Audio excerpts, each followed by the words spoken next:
Hellzone, and this is Minecraft. Wait, scratch that, reverse it. Now quiet up and listen down for some Minecraft. We're back on the boat, Oh shit. Sea spiders. Those sheep are naked. And there's a very good reason for that. Once you learn the reason that all those sheep are naked, you will be ashamed of your words and deeds. There are perfectly good lore reasons why those sheep have to be naked. And it's because they have no grass to eat out at sea. You know, it can be very hard to prevent scurvy and get grass. Those are the two hardest things to find at sea. And I have tried here. We can go see it. I have to face it down this nasty sea spider first. Take that. I don't know how that got me, but okay.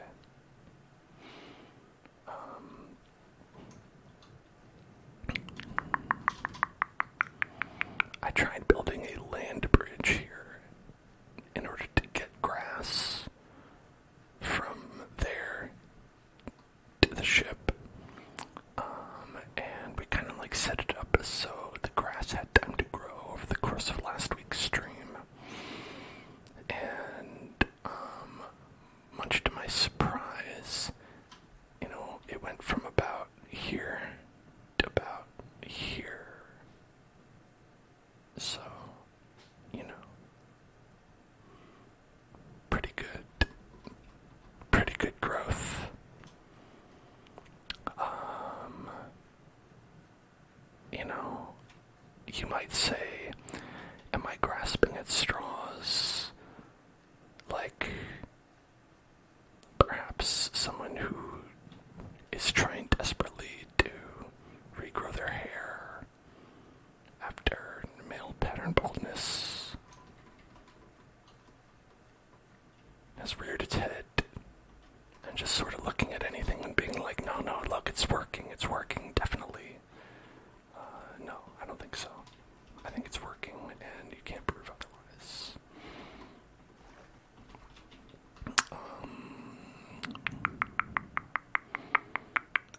But it's okay. Listen, that's just one of the many harsh realities of living at sea. So you're not going to have all the amenities of home.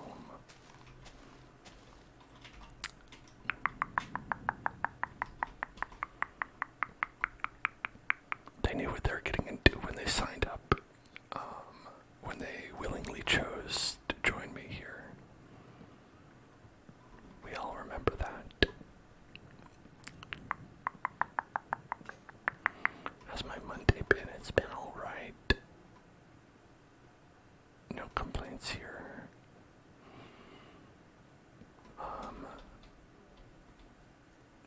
One very exciting thing that I did over the weekend that I forgot to mention last time was I watched Cats, the Cats movie, for the first time because, you know, I wanted to know pain. Sometimes you need to feel alive. And I have to say, I'm still not entirely sure why Cats exists. There doesn't seem to be a good reason for it. But, you know, it does exist. And I wanted to check it out. And I thought for sure it was about sexy cats, but when I came away from the movie, I was like, you know what, I think it's about regular cats. I think Cats is just about cats, and that's it. I think we've all been reading too much into it. I think it's actually just about cats.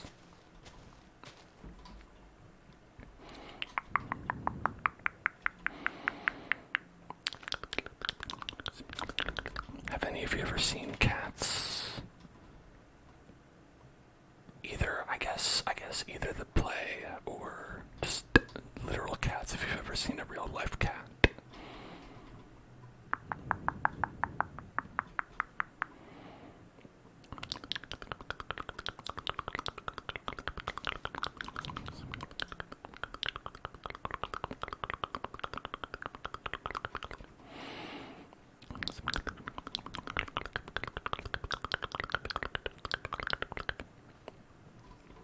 The thing about cats, because I've never seen the musical or anything, so this is my first exposure to cats of any kind, is that one, the movie was abjectly a terrible adaptation of Cats. For sure. It was looked terrible, sounded terrible, made absolutely zero sense from several different points of view, but, you know, I was thinking about the original Cats, and I was like, I think I still don't totally get why people were like, you know, okay, I don't get why normies are into cats, is what I came up with, because I totally get it. If you are out there and that's your thing, and you love sexual cats and people dressing up as cats in a sexual way, that is beautiful, and I support it, and I get it, and that's fine. But Cats is definitely way more popular than that, and so I guess I don't understand the appeal outside of that. And that's the big question that I had on my mind as I watched Cats.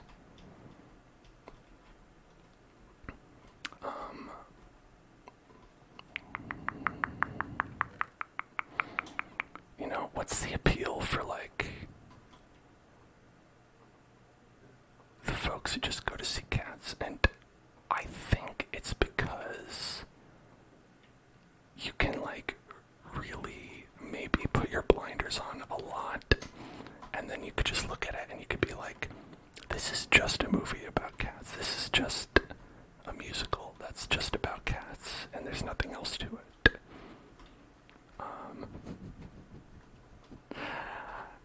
But I feel like you have to really, really try for that. I guess to be pretty willful.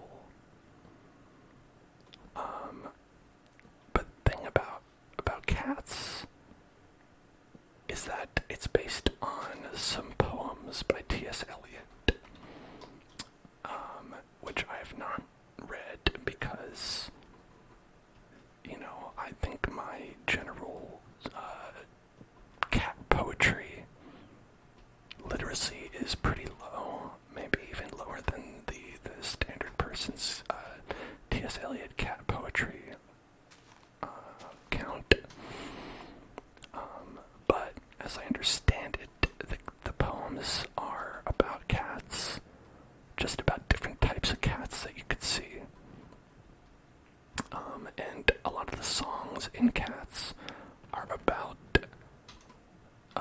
those cats and the various different types of cats.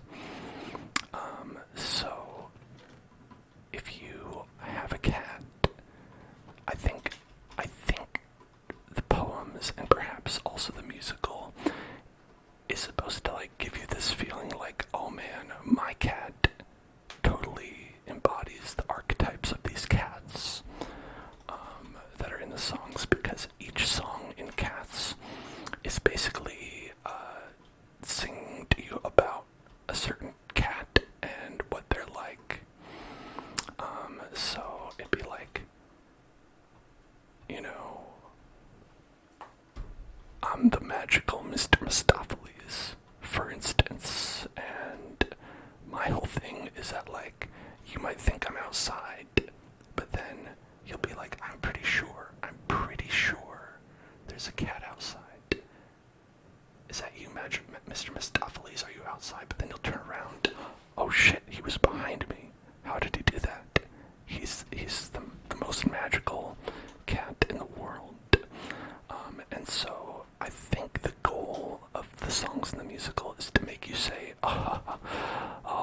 reminds me of my cat. And then you have a good laugh, and you post it on Facebook. And that's mainly the plot of Cats. It's just telling you about a couple different types of cats. One of the cats is a bad guy cat. But even that is like, they're a bad guy cat because that's the archetype. Like, the bad guy cat is named, what the fuck is his name?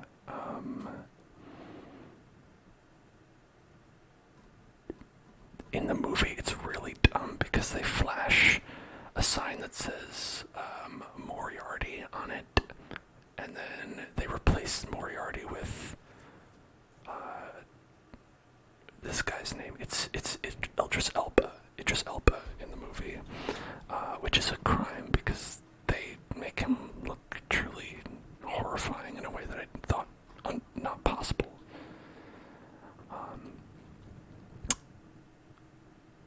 McCavity, that's his name, McCavity.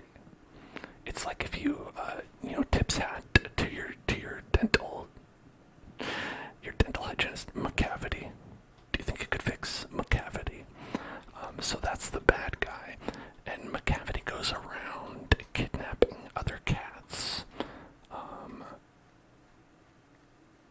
because they're the bad guy, right? And so the thing is, McCavity is also like one of the cats who's like, oh, my cat's such a McCavity because McCavity is the naughty cat who goes around and like knocks shit over, and then like you find it and you're like, hey, who knocked this over? And then the cat's just like somewhere else and he's like, oh no, it wasn't me. You better find out who did that. Where they're like a phantom thief cat. So, even though they're the bad guy, they're just like, that's just another type of cat that could be there.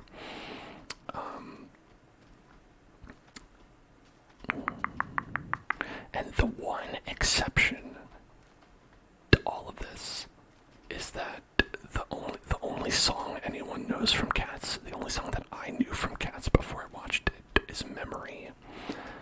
It's like, memory, all alone in the moonlight. That one, y'all know that song.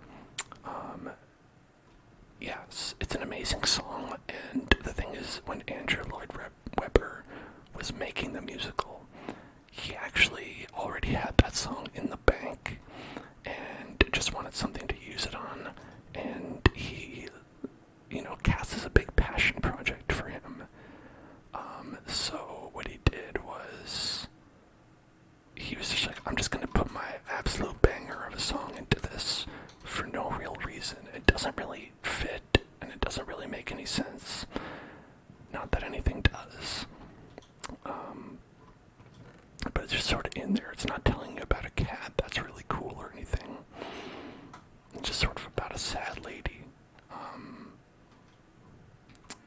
And then, aside from that, all the other songs are exactly as I've described. They're just songs about different kinds of cats. James Corden is a type of cat. Rebel Wilson is a different type of cat. Rebel Wilson's cat is like Garfield, basically. And, there's just all kinds of cats out there. Like, you could take a BuzzFeed quiz of, like, which cat's cat is my cat?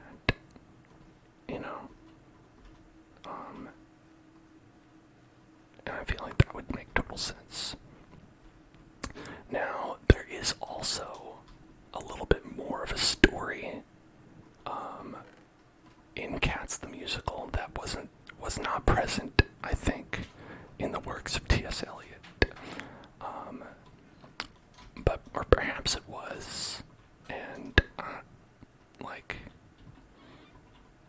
listen, I don't know, but they sure do talk about it a lot in Cats. But basically, if you've ever seen Logan's Run, it's sort of like how people ascend in Logan's Run, which, if you haven't seen it, is a sci-fi movie from like the 80s, I think. I think. And it's like in the society, every year, someone is chosen to ascend the mortal plane, for their spirit to be renewed, right? And so it's basically this death cult, where they will gather around and select someone to be renewed, and they will basically sacrifice them. And it's like kind of all in service of controlling the population. And that's basically the story in Cats as well. And it's fascinating because Logan's Run also uses the same poems that are in Cats, where they read, the poem about what they call in Cats Jellicle Night, which is the night when you sacrifice a cat and renew their spirit. But in Cats it's a good thing, and in Logan's Run it's a bad and scary thing. So it was a really weird thing, watching Cats and feeling like I was, it's like an alternate history or an alternate interpretation of Logan's Run, which maybe not as many people have seen as I think, but it's a pretty good movie. So, you could watch it if you wanted to.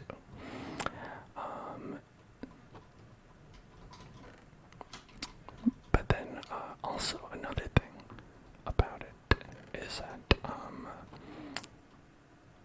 in the movie, alright, you've got the cats. They all want to be the Jellicle choice for Jellicle Night. Right? So when you're the Jellicle choice for Jellicle Night, old Deuteronomy comes down and then will ascend you to the heaviside layer, right? Did I lose anybody yet? Okay, no, it all makes sense. Good. Okay. No, basically it's just they pick a cat. The cat, their soul ascends, and instead of going to like heaven or whatever, they go to the heaviside layer. And you could ask why are all the names stupid? And I'd say I don't know. But I guess I didn't make it. It's not my fault. Stop blaming me, please.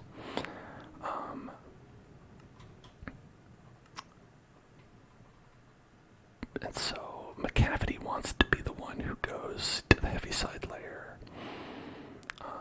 as does everyone. But so McCavity tries to get there by kidnapping everyone else, who could have possibly gone. And instead, what they do is the magical Mr. Mistopheles, who's another cat, is just sort of a magician cat, does a magic spell, and then all the cats come back. And so that's the quality of the story that's in Cats. So as you can see, there isn't really one. There's like sort of like the narrative, like the idea of a story. It like has the flavor of a story. It's like the LaCroix of stories, where it's just there to sort of give you something to do while you're listening to songs about cats. And in it, the cat that they do end up picking is the cat that sings Memories, because the cat that sings Memories is so sad. They're like, you deserve to ascend, so they ascend that cat. here's where my interpretations come into play. Okay, alright. That all is canon. Now here's the part that I think. I believe that just like in Lost, that they're in purgatory. And there's these cats are all telling you about their lives, and that the ascending to the heaviside layer is essentially like reincarnating, getting another chance to have a go at being a cat. And like that's why all the cats want to do that, and that's why it's like the heavy side layer. It's like it's like heavy. You go from heaven down to earth. Yes, all cats go to purgatory. That's what I believe, and that's what I think the musical supposes as well. And so they give the sad lady a chance at being a cat again because she's so sad. She sang memories, and then that allows her, to finally have a chance at life once more. And it's a beautiful ending, and everyone claps and goes home and says, why did we pay to go there? Why did we pay to go to Cats?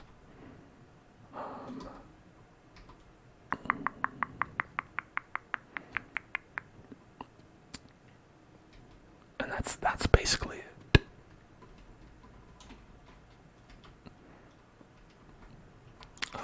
Does anyone have any questions about Cats?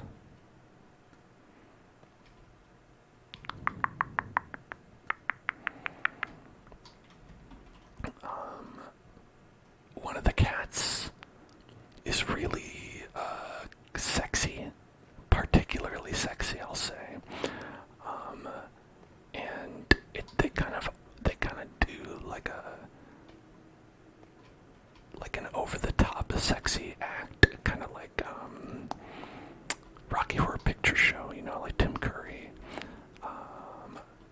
That kind of sexy act. And that's Rum Tum Tugger, who is objectively the best named one. Gotta love Rum Tum Tugger. There's, so like if you have like a really sexy cat, then it's like, oh, I've got a Rum Tum Tugger. And then people look at you and they're like, you've got a what now?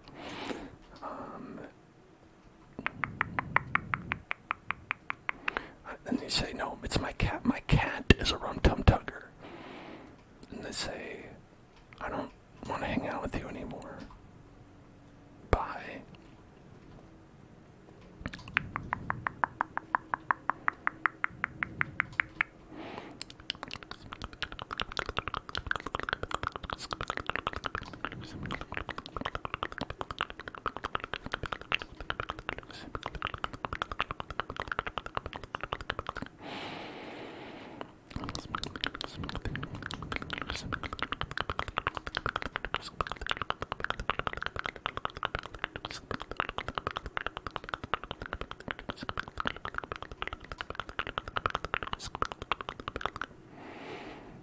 And Rick the Man, thanks for following, despite the fact that I've been talking about cats. That's really brave of you, and I appreciate that.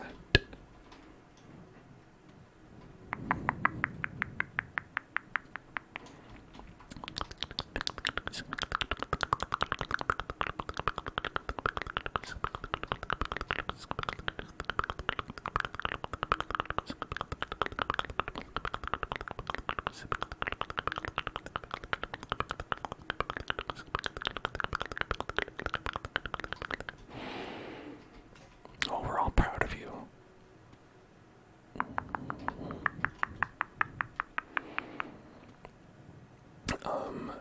Judi Dench plays the cat Old Deuteronomy, who is God, who gets to decide which cat will ascend.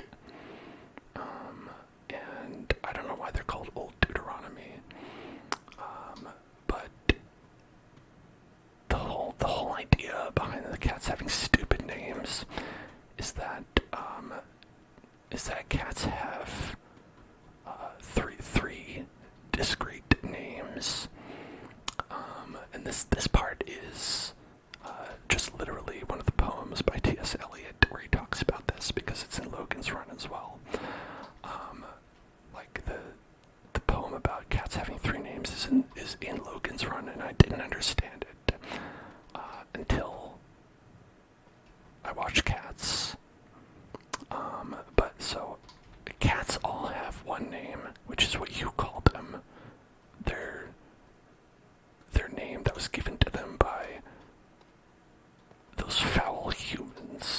and then they have a name that other cats call them, like Rum Tum Tugger, or the magical Mr. Mistopheles, things like that. So you might call the cat Dave, Dave the cat, but they will call themselves Old Deuteronomy, or McCavity, for instance. And then the third name is a secret name that they never tell anyone. How do we know that they have that name? I don't know. It's sort of like when you have like a secret password or a PIN code, and they're like, don't tell this passcode to anyone. If someone tries to ask it for you, they are committing identity fraud. So the third secret name is how the cats access their bank account. Oh, and that's another thing. Cats have bank accounts. They don't tell you about it because you don't need to know. Diamonds.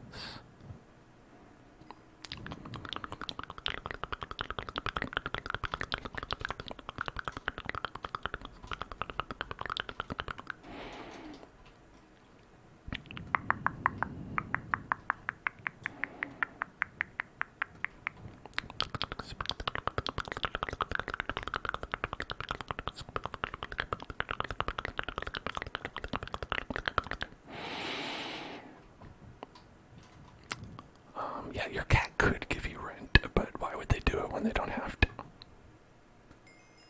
You know, so think about it.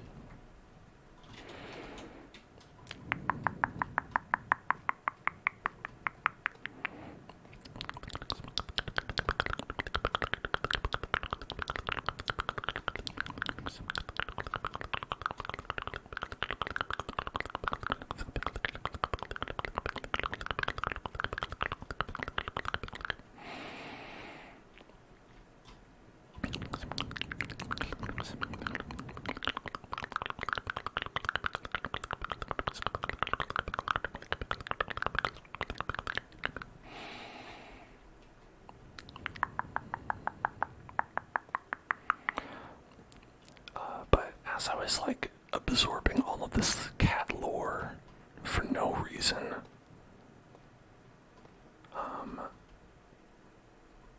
like it made me think about how, look, I don't really know anything about this cat lore, but the only other like complicated cat lore I know about is from like the warrior cats. I don't know if anyone here knows anything about that, but if you do, I would have been surprised, because I would imagine you're also the type of person who knows everything about cats already.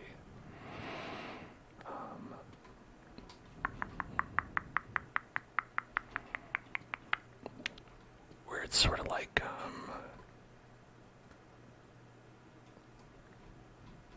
I get the feeling that Warriors is like, on the same tier as like Animorphs, where it's like a series of young adult fantasy novels that they made like a lot of, and they have like very complex lore, and warrior catsonas as well. Your sister is a warrior cat child. Interesting. That's fascinating. So you're around it. I was never around it. I've only heard about it like after the fact. Percy Jackson kid. Yeah. That's pretty standard, yeah. I know some Percy Jackson kids.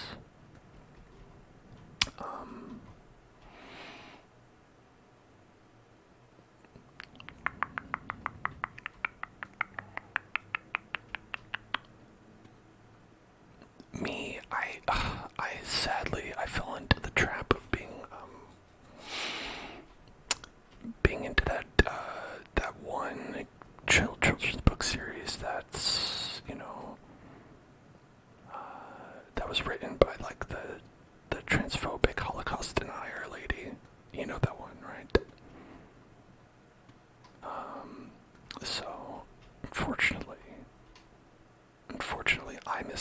chose wrong. I should have been a warrior cat's kid.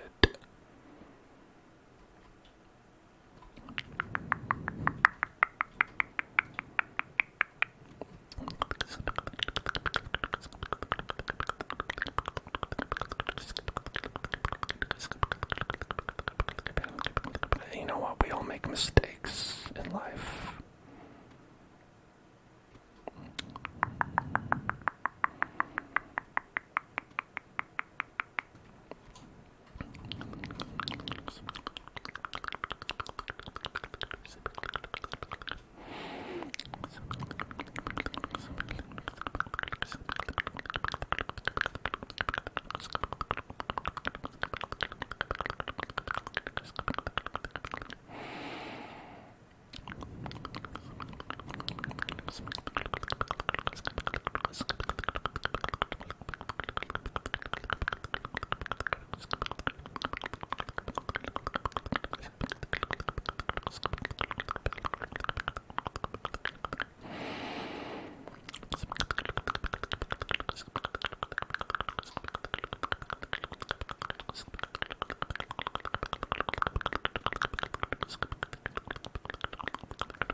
Have any of you like ever gone down strange rabbit holes like I do sometimes, where you just like learn what's up with this one, like a subculture that you don't know anything about, and then you're like, okay.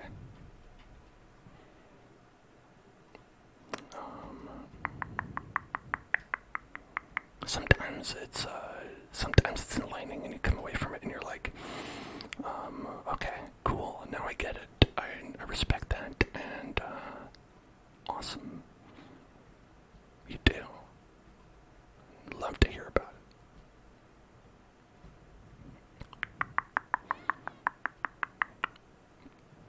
it. I'll say sometimes you come away from it, and it's like, oh well, that was exactly what I expected. Other times you're like, oh, that was way worse than I expected. Like Scientology, for instance, when you're like, oh yeah, Scientology sounds bad, and then you look into it and you're like, nope, it's way worse actually.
surprisingly a lot of animals out there that have not changed much since prehistoric times, which is pretty silly.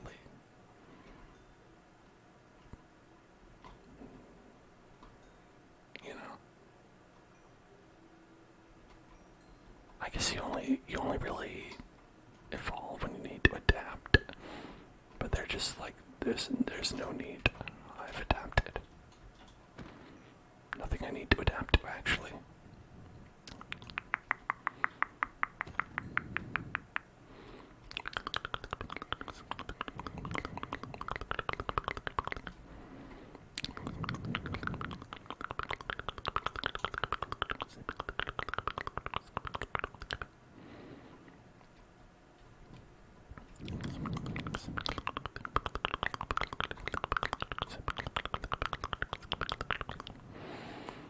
You moved a snail off of a sidewalk and you were thinking, is this a land crab? I mean, how do we know a snail isn't a land crab? If you take a snail's shell off, it becomes a slug. Did you know that? That's a scientific maybe fact, is what I like to call them. It's one thing that might be a fact if it's true, but it certainly feels accurate.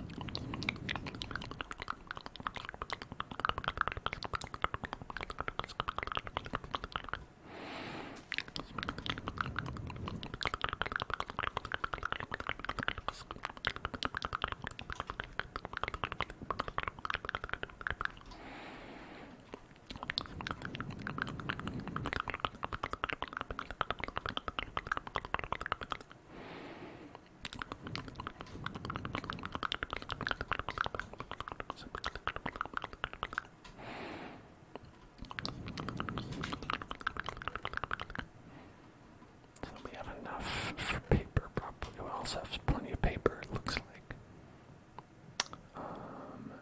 And notebooks, so I haven't made any in advance, which is excellent news.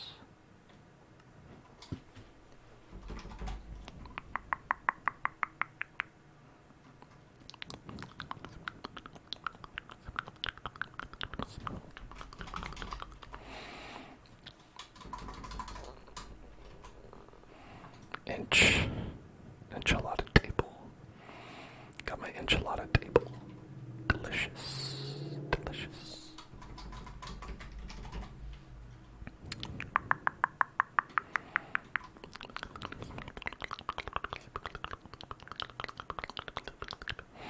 So the idea is that here will be the enchantment table, and then we'll put the bookies around like so.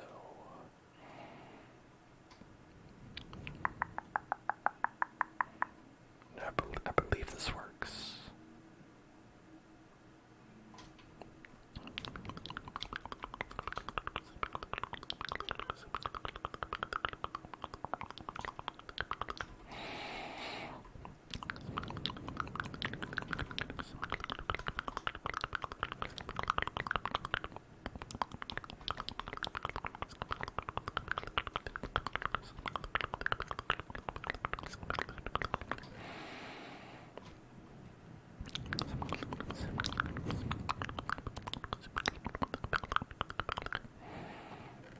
Have any lapis?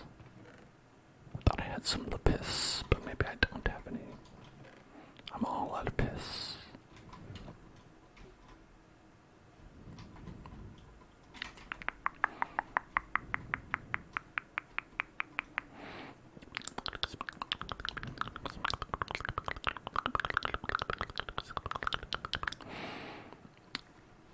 Now, one thing I would love if we could have would be like people. We could have like some people here because I'll be very lonely without Fletcher. If we can't have Fletcher to keep us company.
There we go.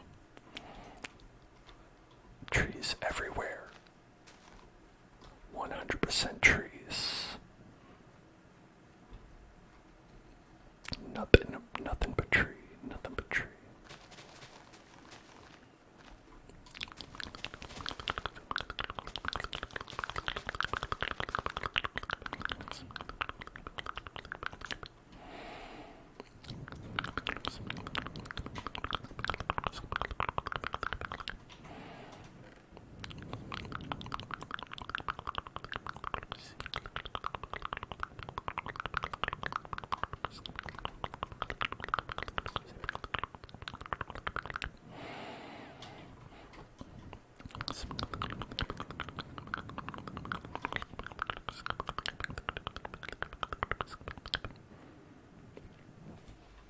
Here's my thinking. Some of those trees will grow, and when you cut them down, that's just space for more trees to grow.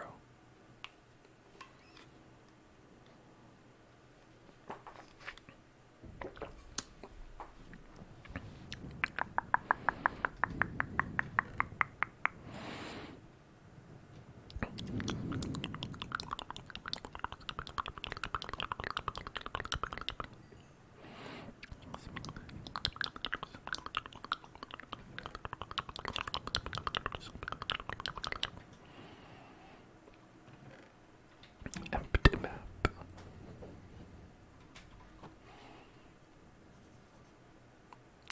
Look at that. Look at my beautiful map. It's very useful, I think.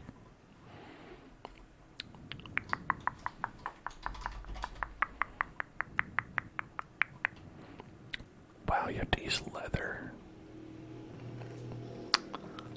Lame. I don't have any more. Otherwise, I could put my cool my number 4 map.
fast, and I think that is really something to be admired. You know, you really,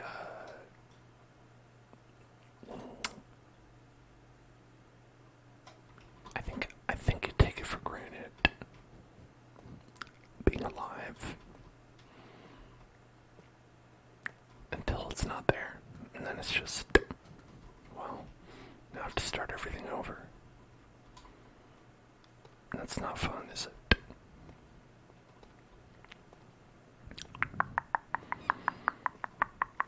I think we should really limit the number of things that could possibly kill us to, like, as few as possible.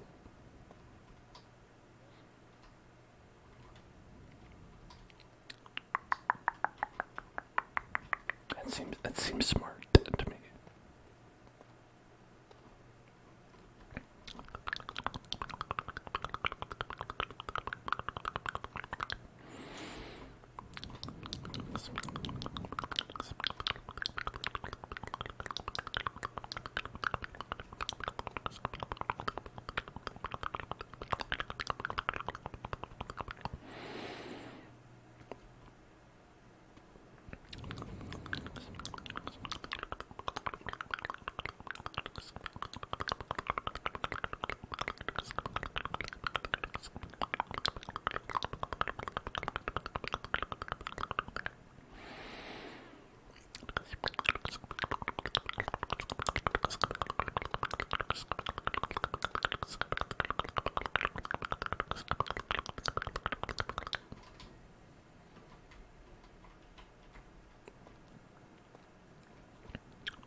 This method is at all more or less efficient than the one that I usually use.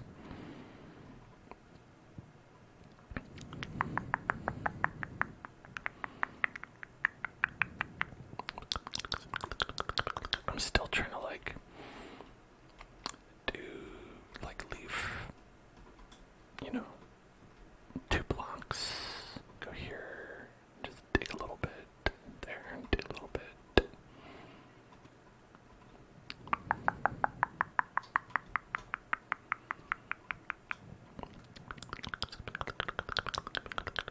I'm sure the actual answer is that none of it matters, and you'll either find some or you won't.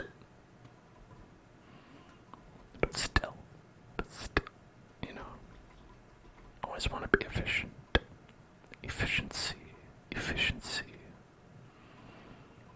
Sometimes I have a deficiency of efficiency.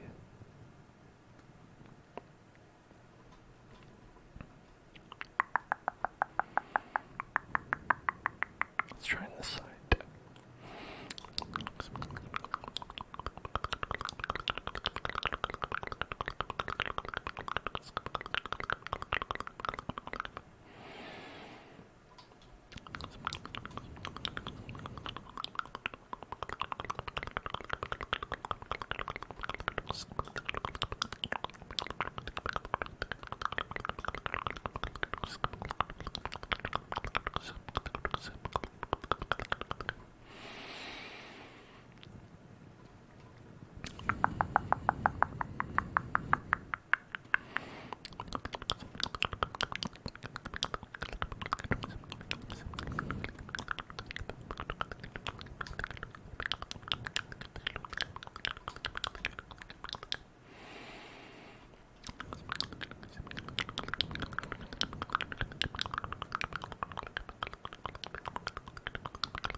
some zomboys down that way, so we should probably not go down that way ourselves.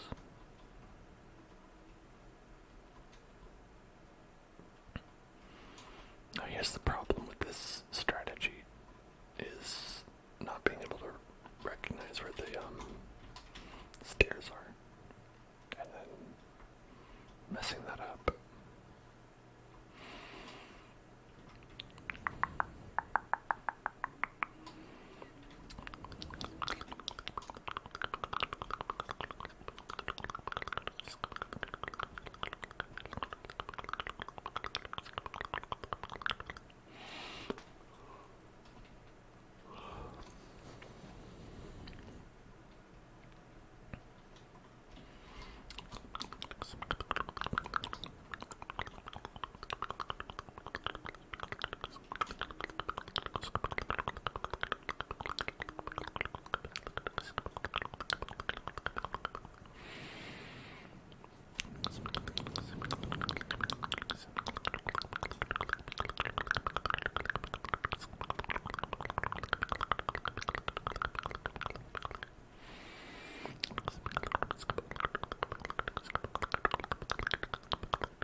Loves Wave, Loves Wave, Loves Wave.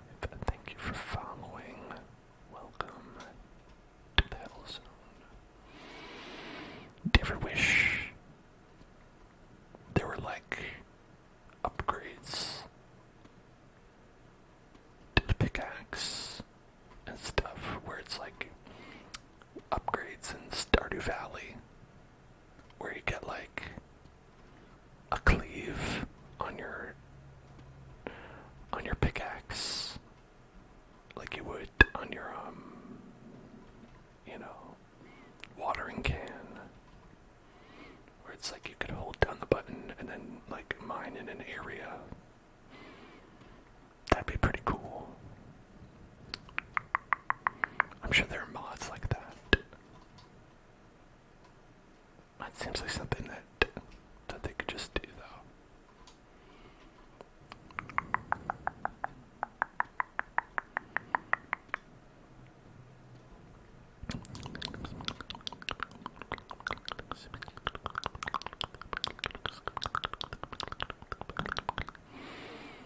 There's redstone. Not the one we needed. One of the colors of the rainbow, though.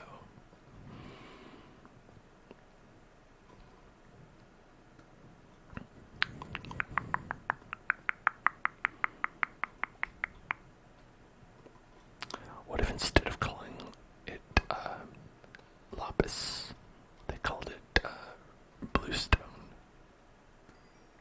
That'd be funny. Like, yeah, I mean, we did call one redstone, so why not just call them like just color stone, purple stone, goldstone, greenstone, teal stone, white stone.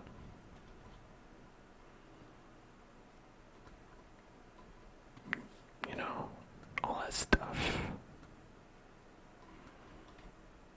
All in colors and whatnot.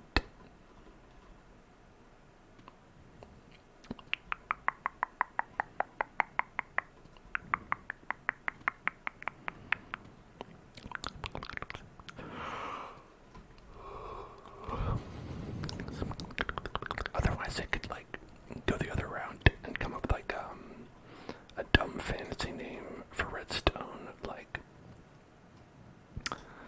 crimsonite. Like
background sound.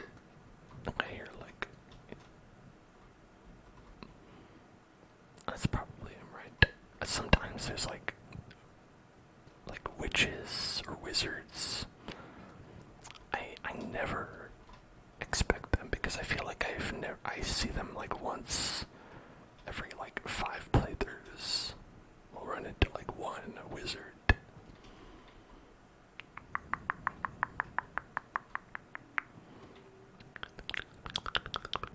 I don't know why wizards are so uncommon to encounter.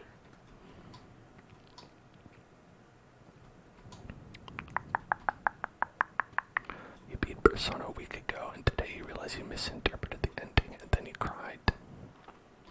Yeah. I think I know exactly what you mean.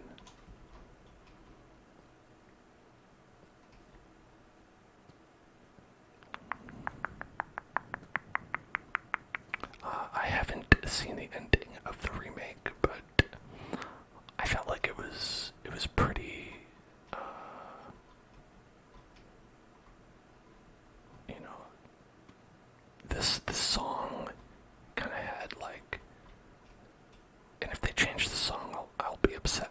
But the song's lyrics kind of like let you know what happens in the end.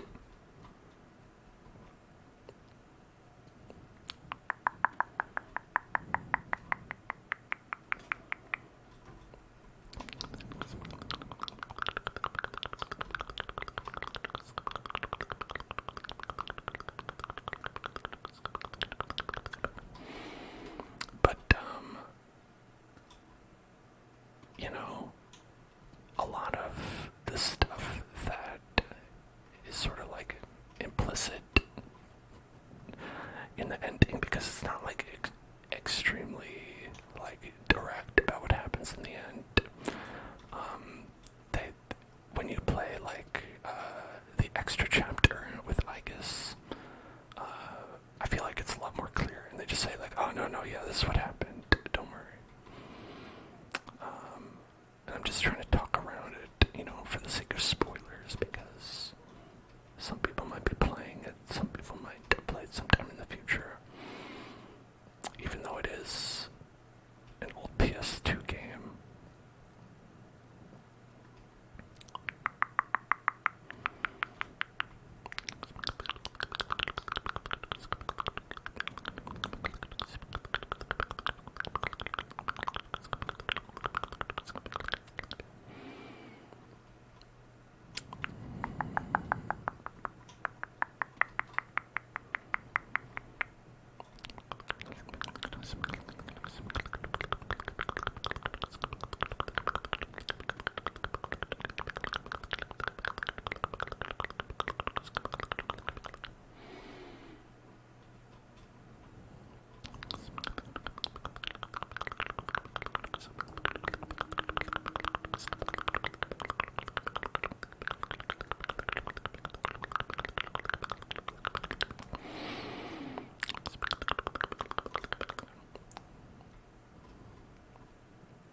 And I will remind everybody, the Persona 3 series is coming. I've got 14 episodes. It's not that impressive. They're all split up into about half an hour, but got 14 episodes uploaded on YouTube, which will come out in a little bit. I still am trying to like think about when to put them up, because like I don't want to put up like 2 videos a day, but I might have to. So I'm like, I don't know how to do that. I don't want people to be like, oh, there's too many uploads, too much content to watch.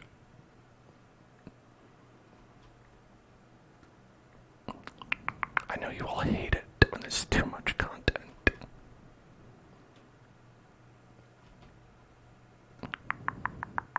So I'll try to avoid that for you.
was gonna play some yesterday, or not yesterday, the day before.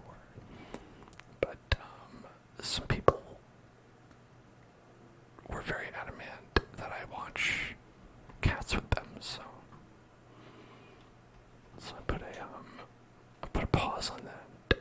Go put my paws on cats. Ah, fuck. Lava.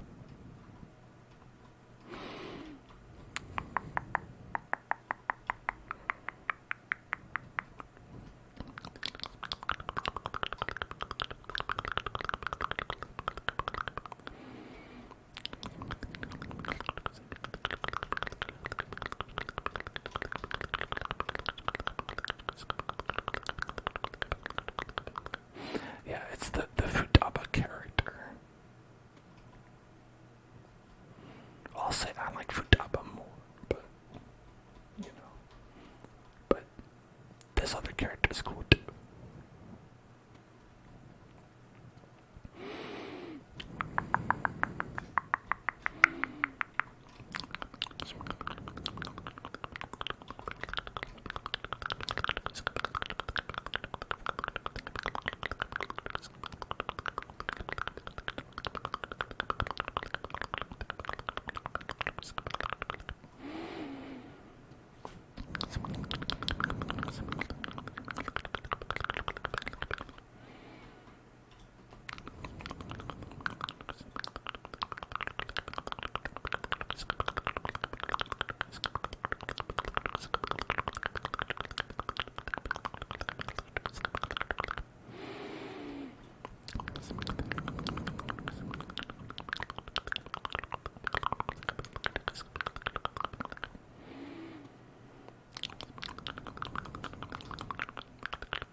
So I think we'll be able to tell which method is more efficient by which one allows me to find diamonds first. So for this one, no diamonds.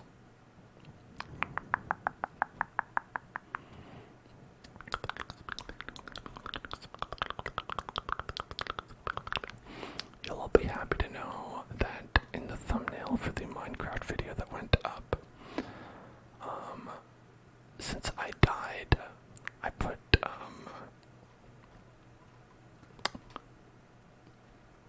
a little Tommy Lee Jones in the thumbnail. A new Stardew update tomorrow, really? Who said that? Man, that's wild. I still can't believe that he's making another Stardew update. He'll really do everything he can to avoid working on Haunted Chocolatier. And I don't blame him, I totally get it. Thank you so much, Dude, for subscribing, getting 19 months. That is 19 fine 18 months. Thank you so much, appreciate it. You are fantastic, and I appreciate that about you.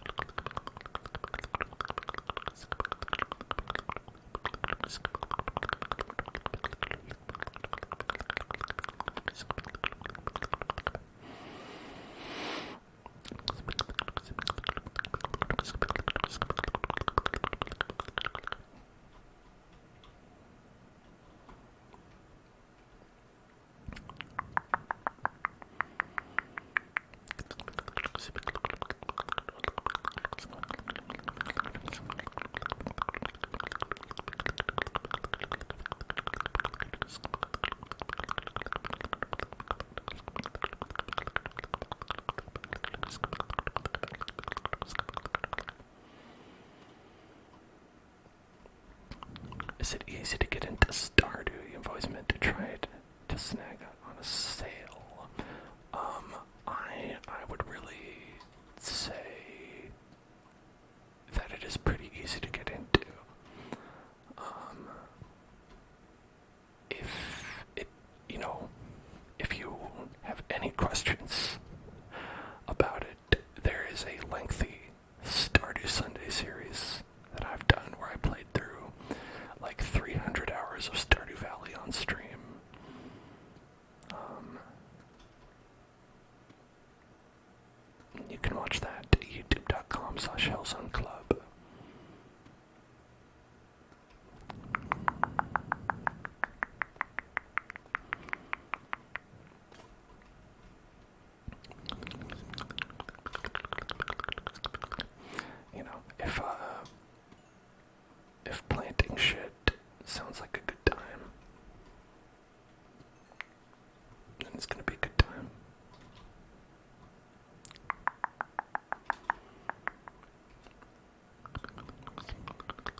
one game I've been playing is Metroid Dread.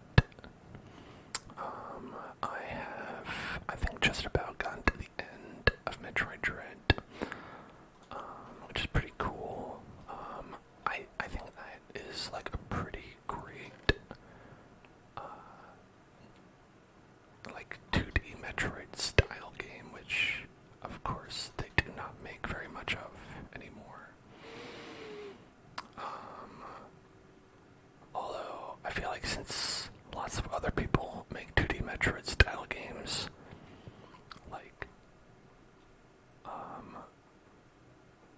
that always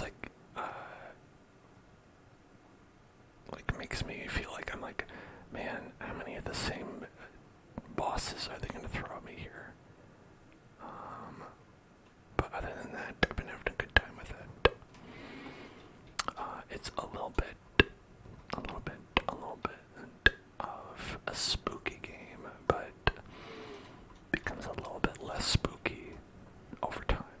I feel like it starts off really kind of spooky and then becomes a little bit less spooky as it goes on, and you're like, oh, I've seen this guy before, I'm not scared of you anymore.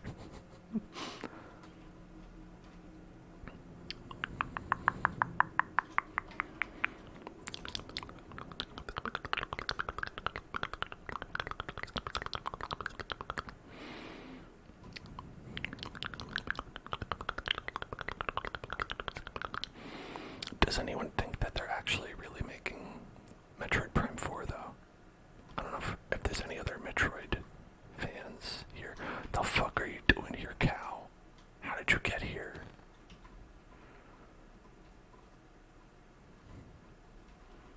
Why is there a cow there? There's just a cow right behind me. Man, that was scarier than anything in Metroid Dread.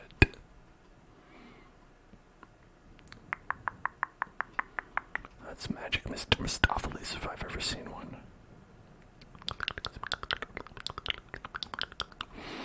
I feel like it's another Half-Life 3. At least like they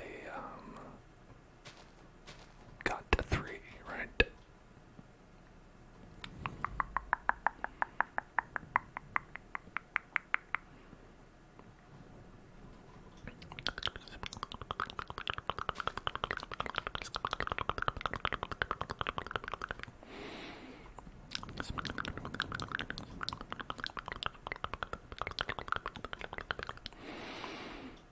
You know what's weird? Okay, so I know I just finished saying how Metroid Dread was not as scary as it should be, but I've become braver as I become an adult. And I mention this because I never played Metroid Prime because it was too scary for me as a kid.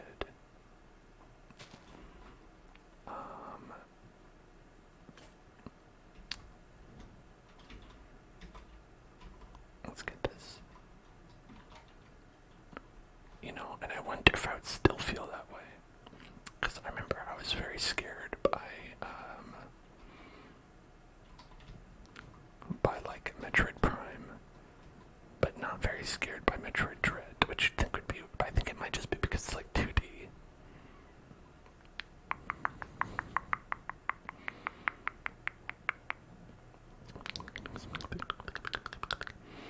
Although, thinking back on it, I think the real reason I was scared is because I didn't know what to do.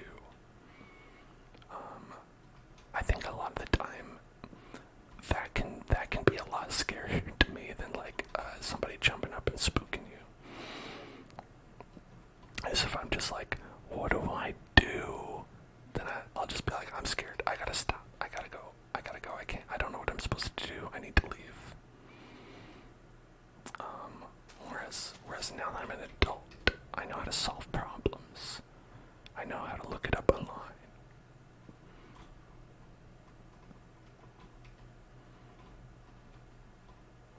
That's growth.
planted like a shit ton of trees, but I didn't expect there to be like so much wood as a result.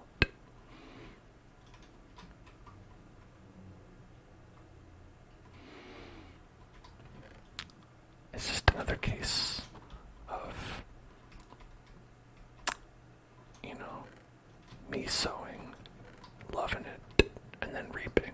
And I'm like, yo, who planted this shit?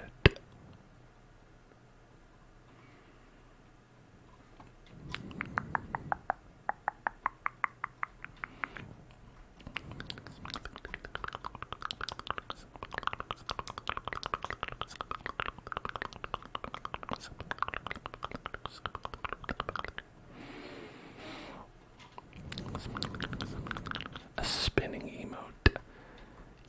Ashmo, that's a pretty good idea. I do feel like as a community we spin the wheel enough times to warrant an emoticon for it.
incest. Cows don't know what incest is.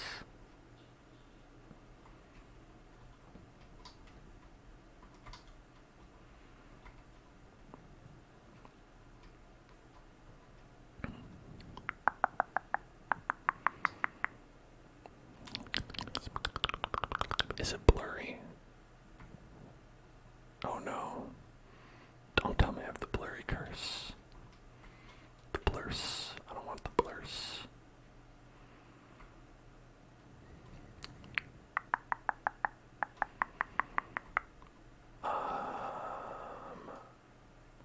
We're showing it at 1,000 kilobits. Not anymore. Okay, that's good. 1,000 kilobits is fine. Usually. 1,000 kilobits.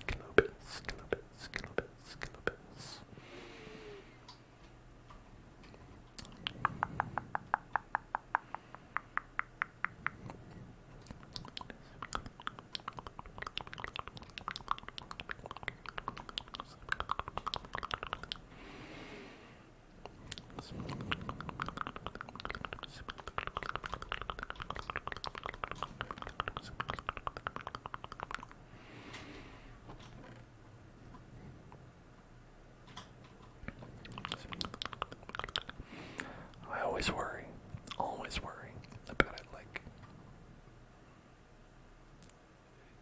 breaking a bad, as it were, you know.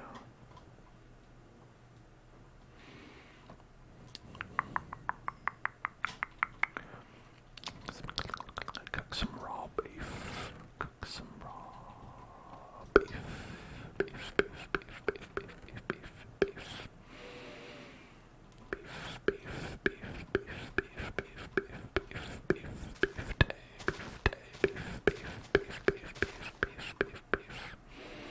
Beef steak. Tomatoes. Have you ever seen a more,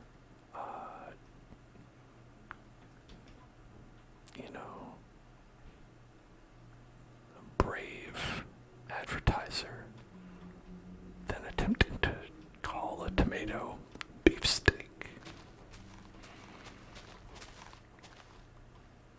Where they're like, this tomato is going to make you feel the way you do when you eat beef. And not just beef, steak beef. Like, y'all, it's a tomato. Listen, I am a vegetarian, and even I'm here like, that's a tomato.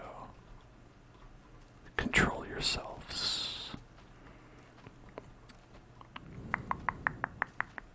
Beef steak tomatoes are never going to be like, oh yeah, what would you like, a steak or a beef steak tomato?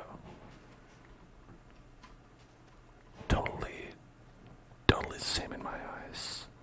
Interchangeable.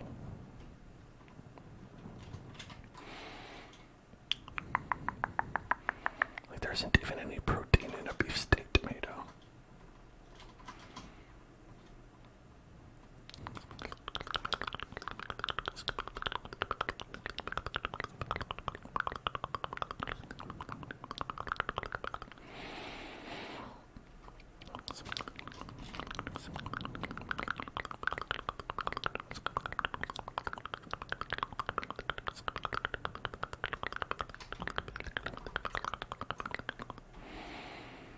It's like if I came to you and I was like, I've got a new carrot I made. It's called a bacon carrot. And you're like, oh, is there some element of bacon in it? No. Is it greasy and delicious? I don't know, but it's called a bacon carrot.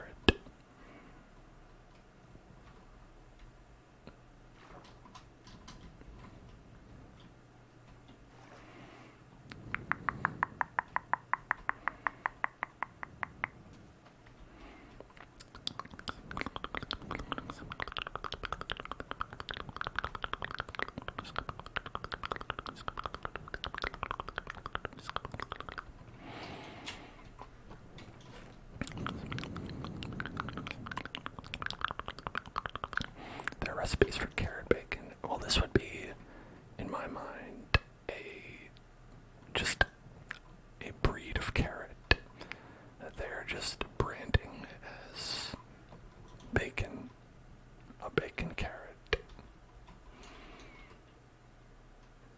Like if a beefsteak tomato somehow involved actual steak, I wouldn't complain, but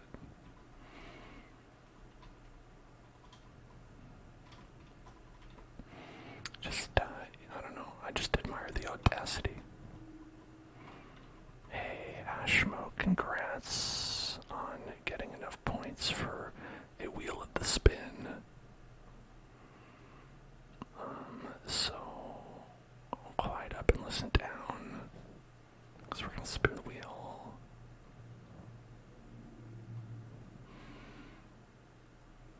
Alright, here we go. We're back at the spiel win. Spiel the win, spiel the win, spiel the win, spiel the win, spiel the win, spiel the win, spiel the win, and hand sounds.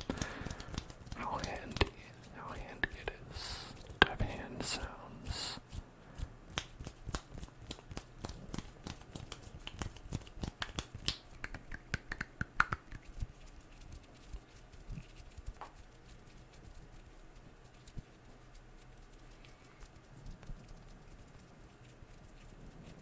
The more people I've watched who do videos of finger fluttering, the more I've come to realize that no one can do it for a long time. I think finger flutters are one of those things where it's like humans aren't really programmed to do this for a long time. It's just you have to like do a little bit and then like cut it together with other times.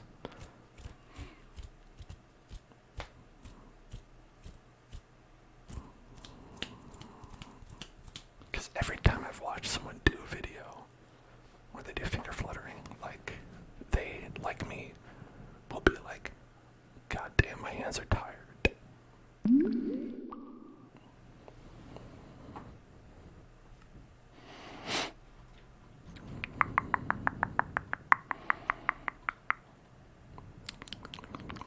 It's the sacrifice. The sacrifice. The sacrifice. Lego Fortnite isn't going to exist by the time we land on it. Is it going away? Why would it go away?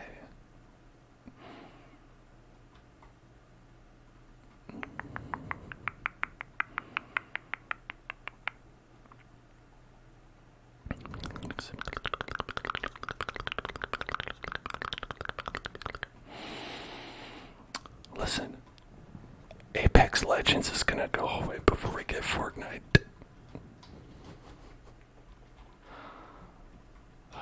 Like, the way EA is running its company, I'd be honestly very surprised. They're like, hey, our most successful product, you know what we're gonna do? Layoffs.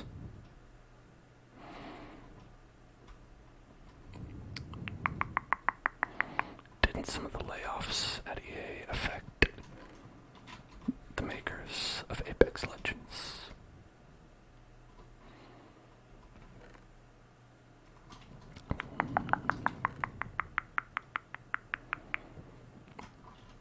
I believe that is true. But don't take my word for it. I'm just an ASMR man.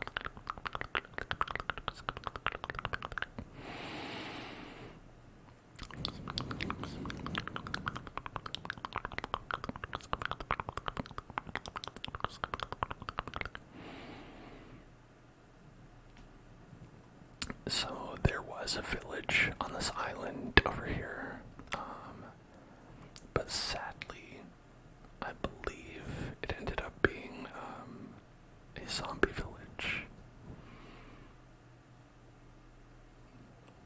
So even though it'd be nice to encounter some nice guys, I don't think it's gonna happen for us. At least not in the places that I've found.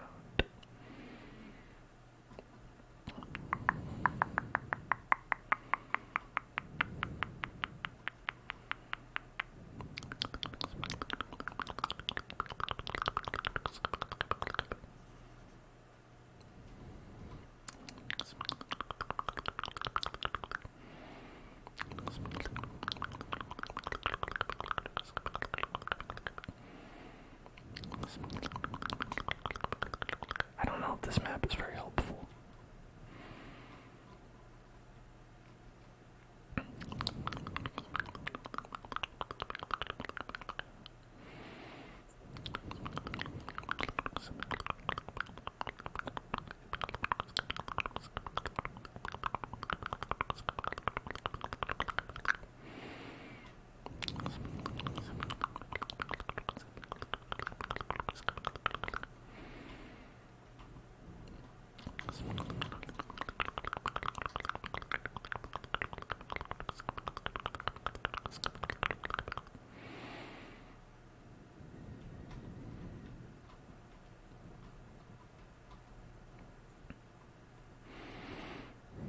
Good night.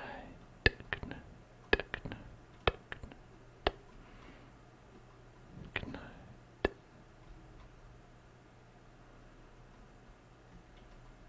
Why does it show me as moving no matter which way I go?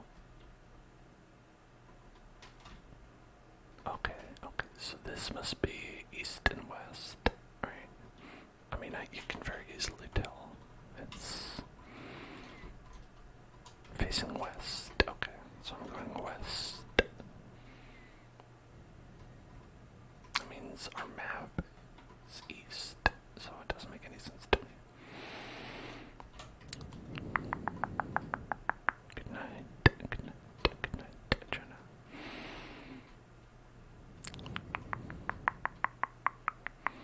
I hope you have a an apex legendary night of sleep, and an apex legendary morning, and an apex legendary day.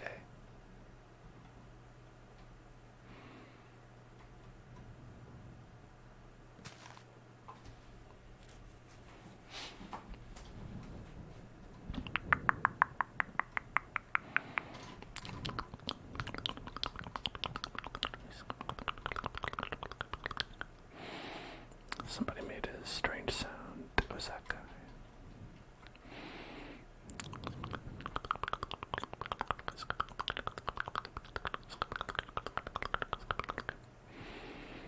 And I believe I've investigated this place a fair bit. There's been a fair bit of investigation already done here.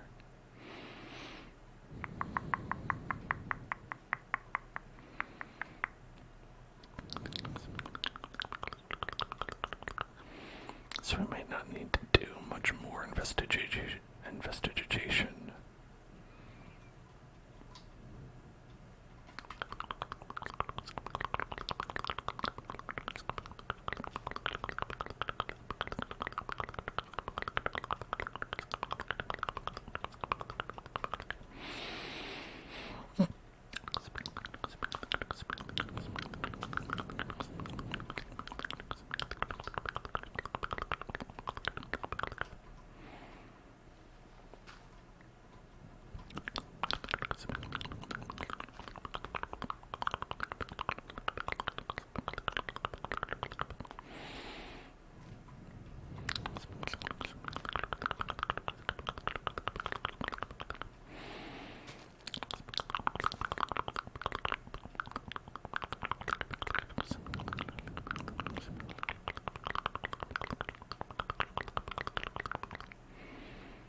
this would make total sense as a place where I died.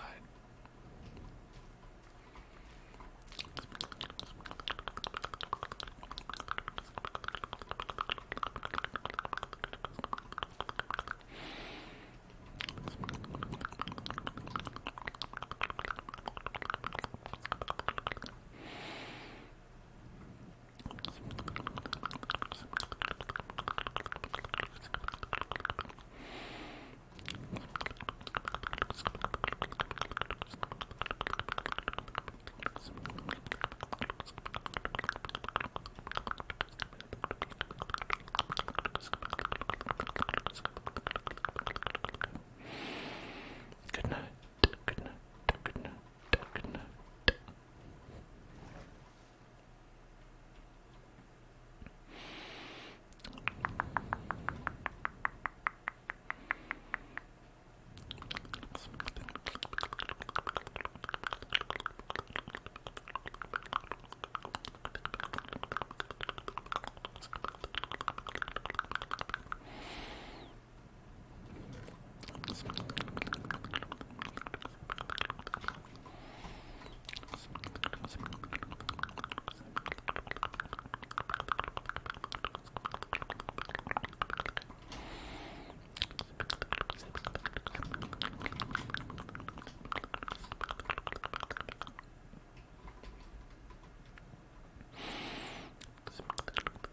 Maybe I should collect the beds just in case we do find people.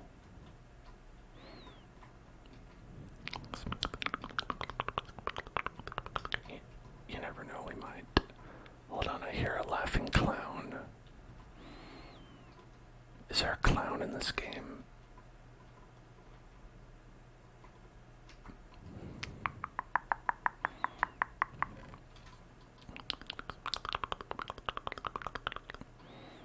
Acacia sapling.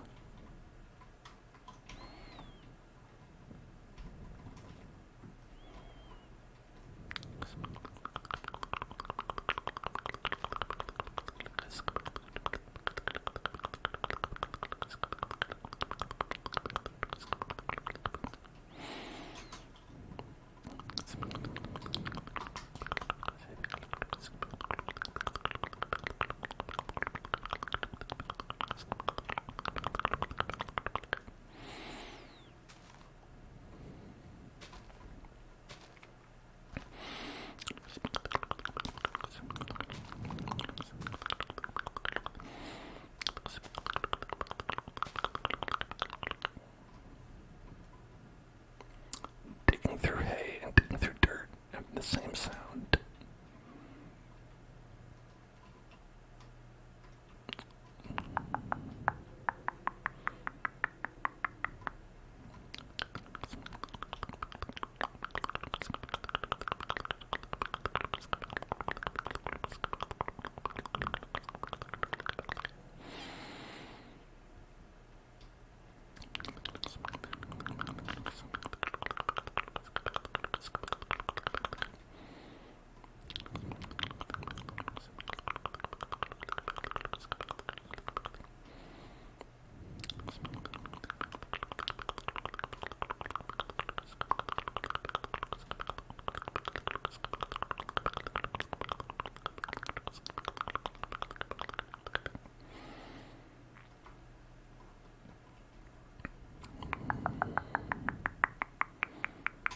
Oh fuck.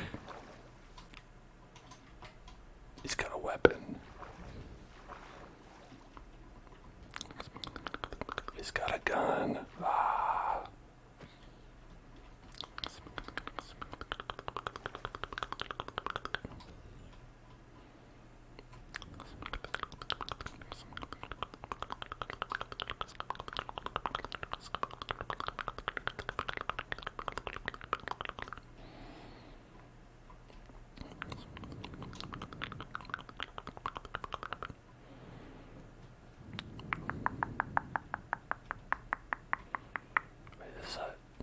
There's a house under here.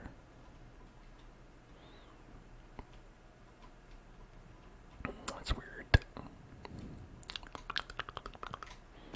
Ow.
questionable whether they're of any value.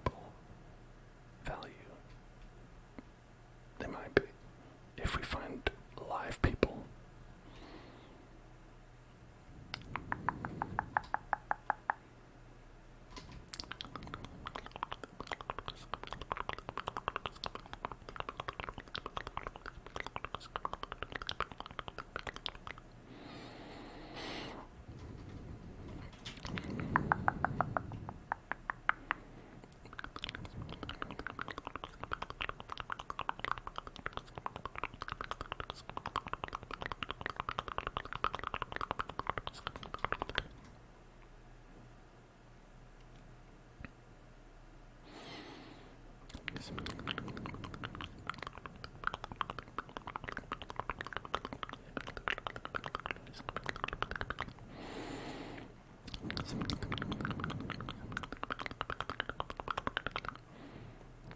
How come beds don't stack? You'd think they would. I see no reason why they wouldn't.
Minecraft bunk beds. Yeah. What if we stacked our beds together?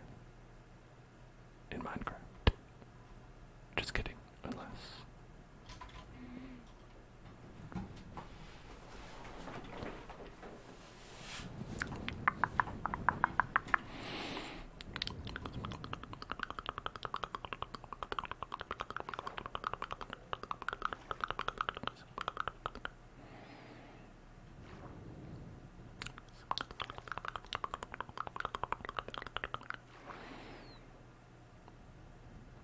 Oh, it's another pirate ship. Pirate ship. Pirate ship. Pirate ship. New base. I'm just kidding.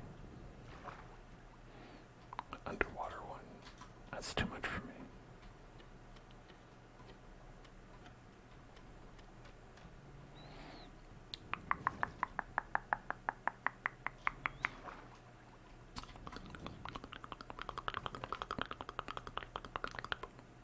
Wow, that sucks.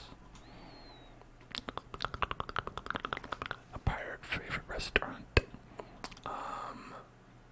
Well, you would say Arby's, but then actually it's Long John Silver's.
was a bunch of stuff in there, but none of it was a treasure map.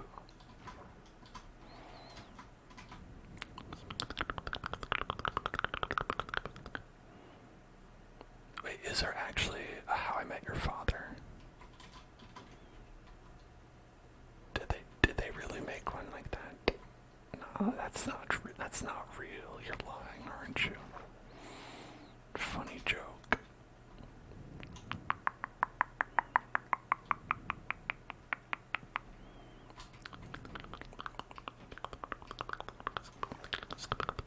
With Hillary Duff.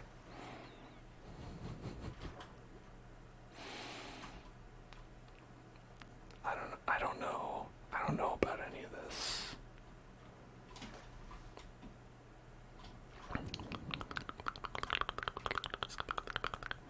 I don't think so.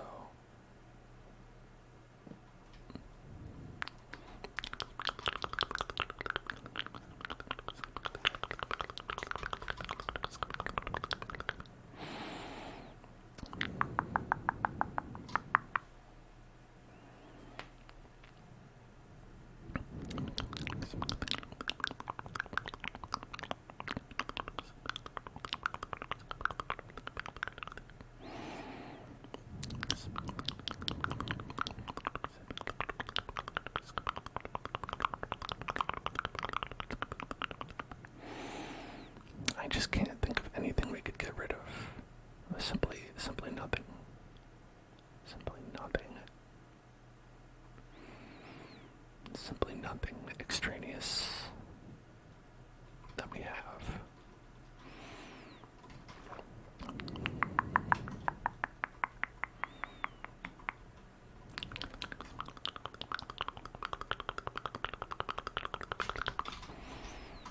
There's a failed pilot called How I Met Your Dad before that. I mean, I don't find that hard to believe. I don't think that the topic itself is so original that no one has ever thought of it before. I think the surprising thing about How I Met Your Mother was that it was, like, not terrible.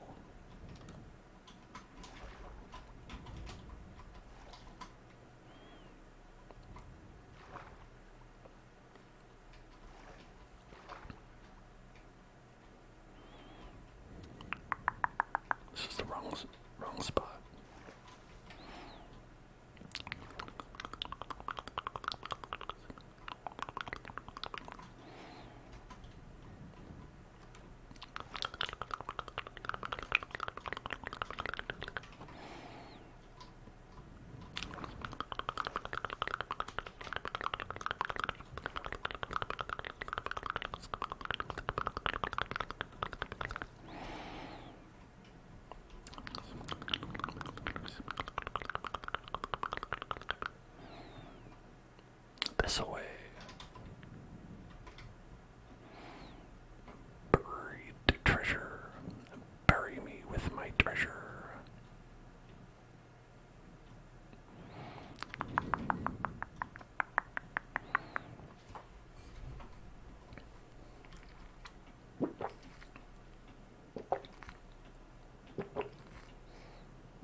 seems buried pretty far down.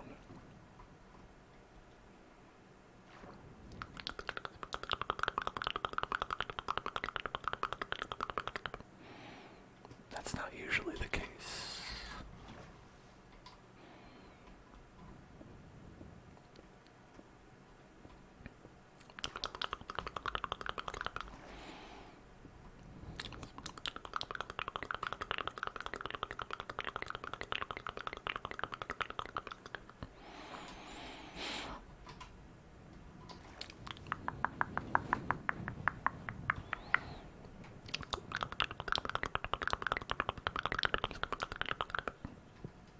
You're playing BG3. Nice. It's a wonderful, wonderful game. Wonderful time. 10 stars.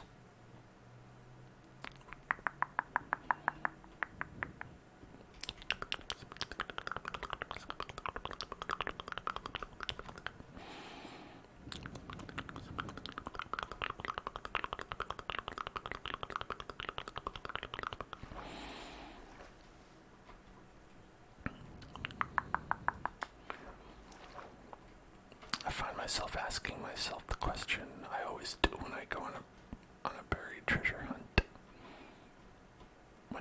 How long until I admit that it's not here? How long until I admit that the game is lying to me about a buried treasure?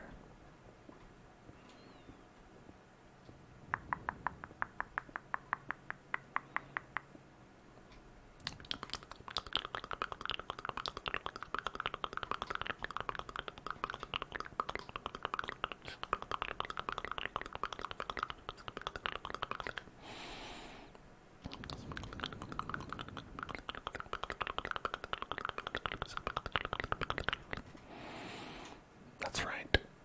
You're like, yeah, I'm also like one block away. And so if I give up, I'm gonna just barely miss it.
And then I'm like, I also keep having the thought where I'm like, well, it looks like it's here, but what if it's one block over, you know? So I don't exactly know, like, where it would be positioned. Like, initially, I thought it would be right where I came down. But now I'm like, maybe it's over here.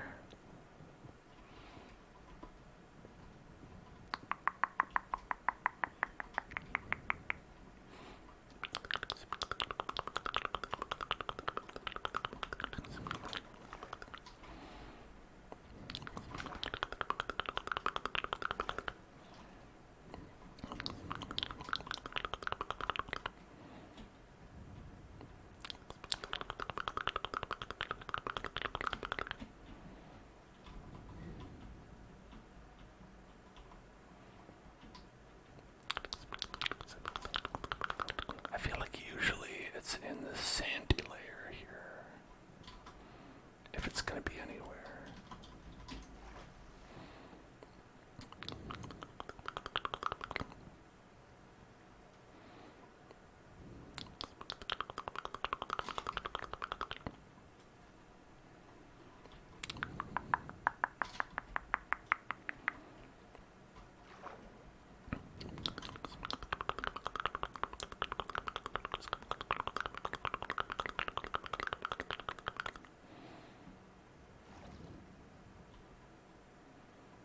Okay, so this is my little pointer. Now I'm pointed exactly at it.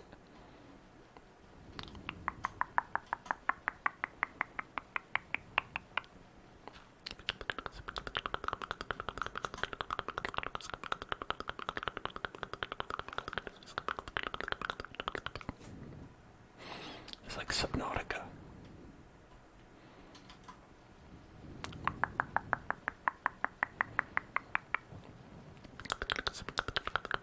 This experience, I would say, is 100% the same as Subnautica.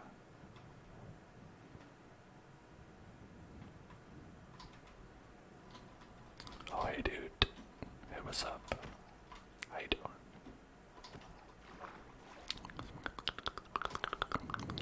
Alright, see you later.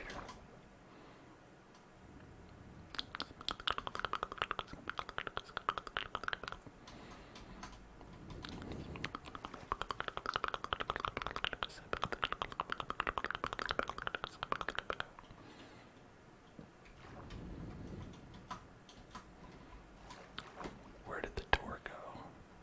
Oh no, I have it. The door went into my hand.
My best guess is that it's like here.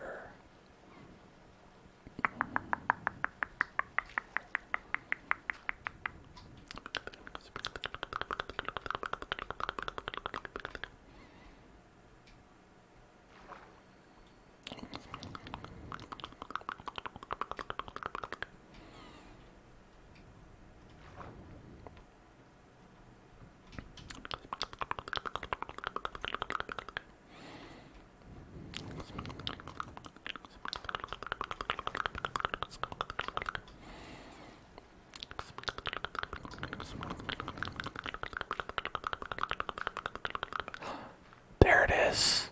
Oh my god. I found it. And it was not even that hard to find. Ooh, that makes me so mad.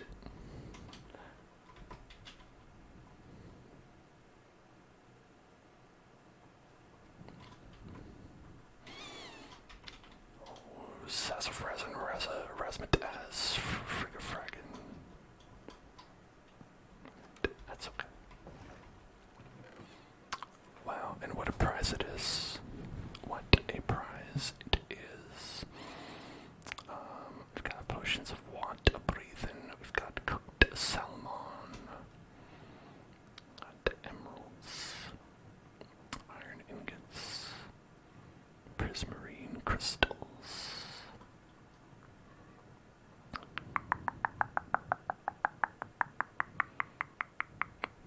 Cod. Oh, a leather tunic. Can't forget about that.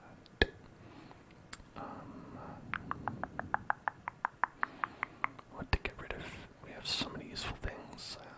Hard to decide. Well, I guess we don't need these chests. Honestly. I don't need these 3 sugar canes.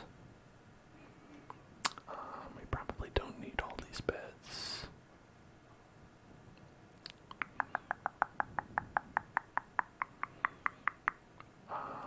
Probably don't need the cooked pork chops. Probably don't need the crafting table.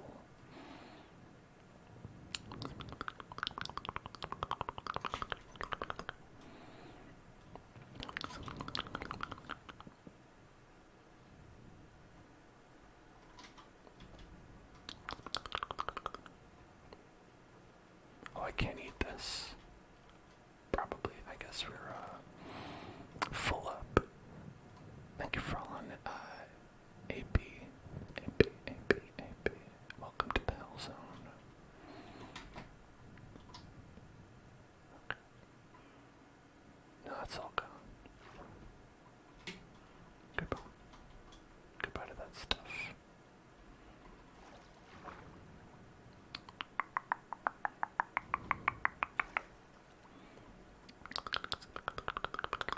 Just soggy pork chops and a bed. Just a bed floating around in nothingness. We've done it. Oh, that's one thing I can get rid of. A fucking treasure map. Get out of here. Get treasure map.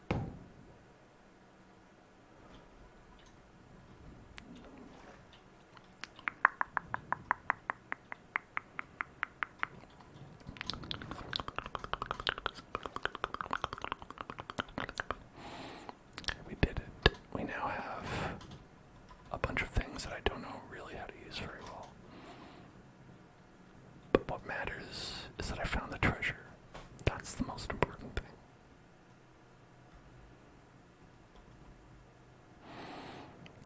The real treasure was the treasure, as it turns out.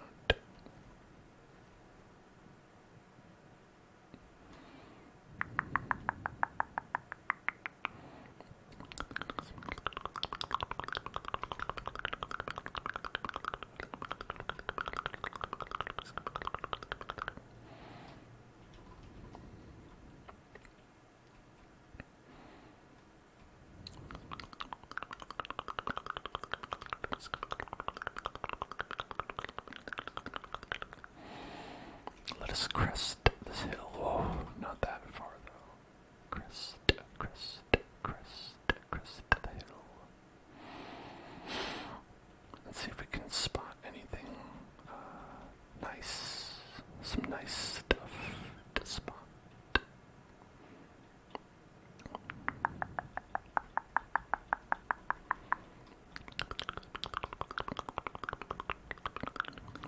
Alright, let's look around.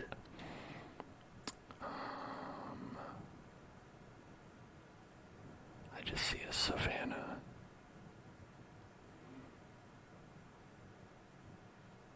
Okay. Some horses. A hill. Weird rock. Some piggies. Nice piggies. The ocean. Oh, and a desert over there. That's nice. How lovely. What a lovely desert. Well, now I can't see anything. It started raining.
a single villager the entire time we've been alive in this world.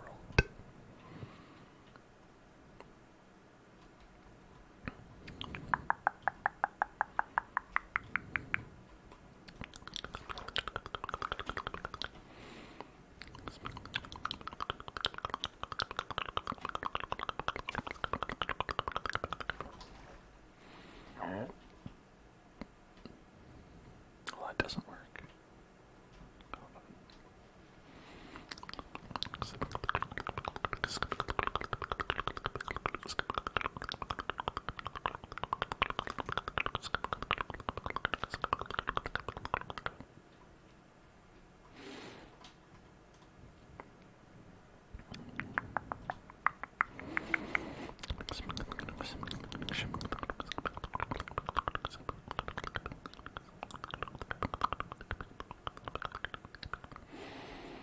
Why is it so misty? Mystical. Misty, mystical mountain. A misty, mystical mountain. Misty, mystical, misty and mystical.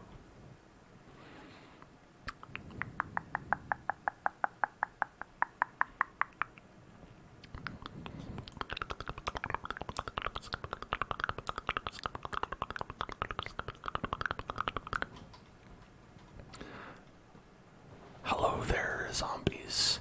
Yar, how ye be doing?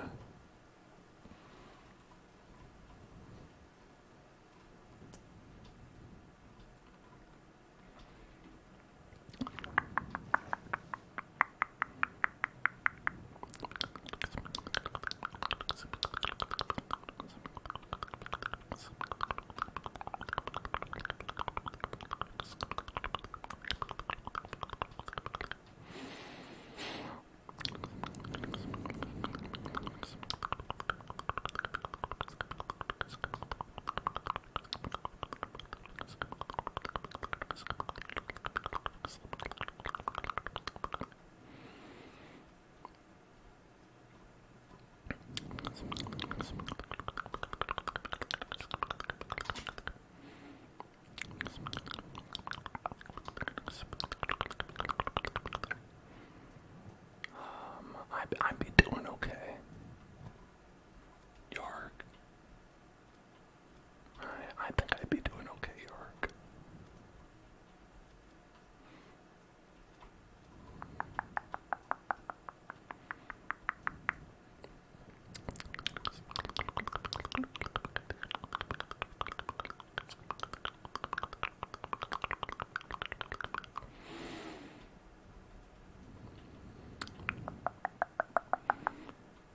What we should find is the boat that we took out, rather than swimming back to the base.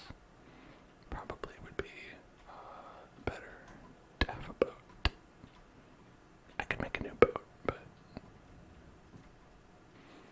what if I found the boat that I abandoned like a fool?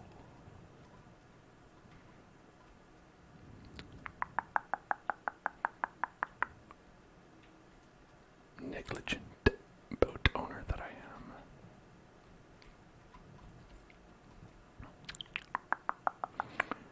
Never owned a boat in real life.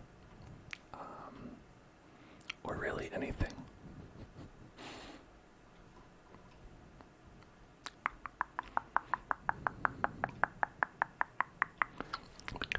I've been on a boat before.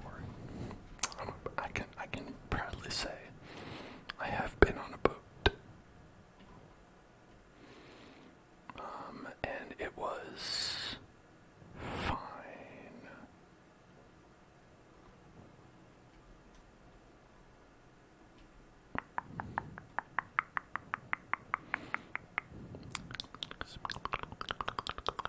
Boats get really way too cold, I think.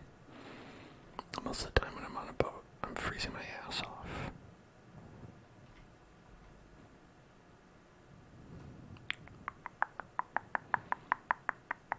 Which often makes my next thought, when can I get off the boat? And that tends to make people really kind of feel like I don't enjoy it that much.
much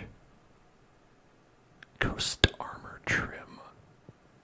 I don't know how to use it. I know it's like a newer thing, which is why I don't know how to use it, but you know, the fact remains, I don't know what that shit does.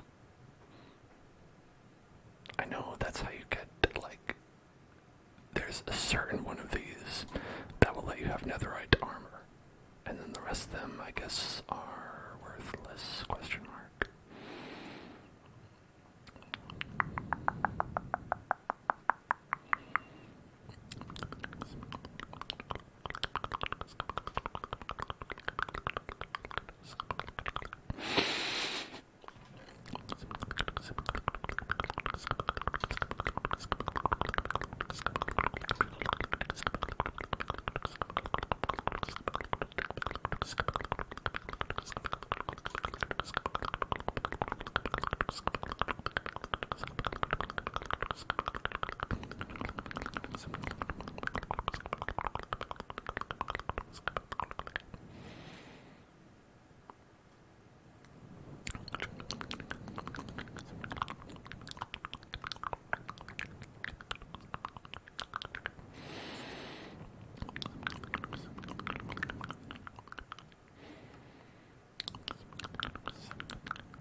pirates.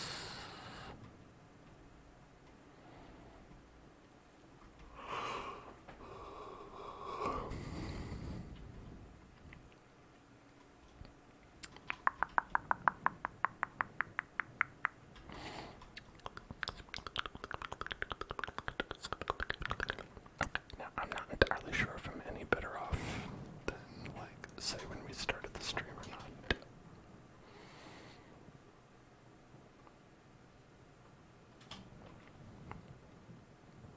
You know, it's hard to make those kind of judgments. Have I been doing anything of value? Maybe. We went on a treasure hunt.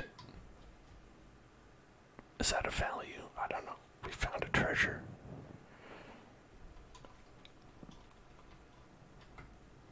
We got like a couple diamonds. That's valuable. They're like 3, but we got them. So that's valuable. I have 2 cooked salmon, so that's pretty good. Don't mean to brag or anything, but.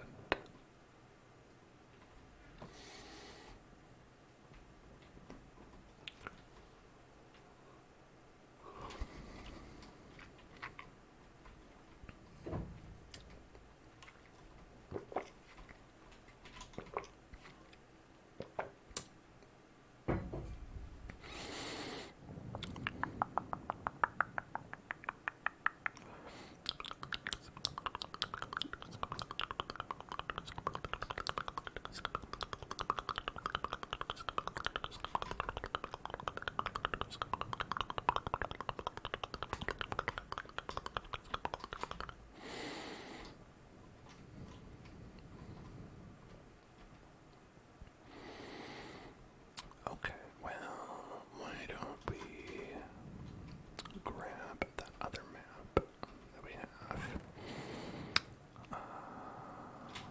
Where is it? Right here, empty map. And we'll go on another adventure.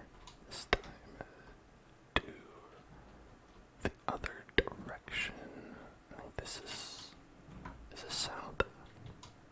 This is south, yes. So I'll head east, maybe. Maybe east. The thing is,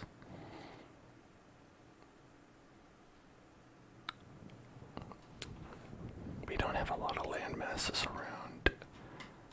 That over there, we put that up, and that's one of those water temples. Over here is very, very small island, and that's about it. That is also a very small island.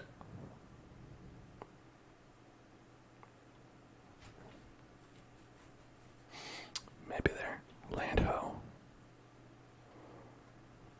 Perhaps there's land.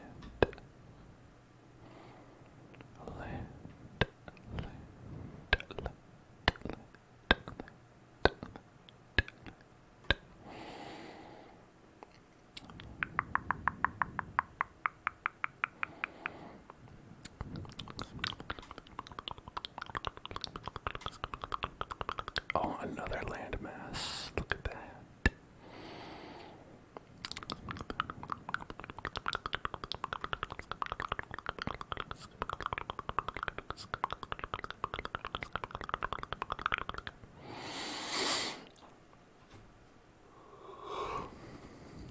Alright, that's pretty far to the east. Wow. Very helpful. Thank you. Wow, thank you so much. Oh my gosh, you really shouldn't have. What a useful map this is. Thanks, Minecraft. I feel so informed of my position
no signs of life in this world.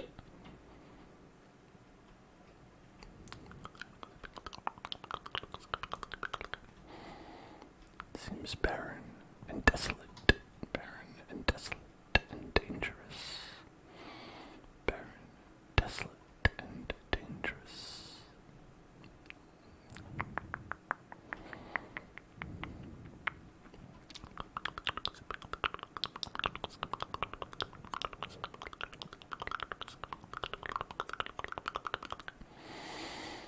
Oh, that looks like it could be something. It's more buried treasure, but, you know, maybe it'll be a good buried treasure.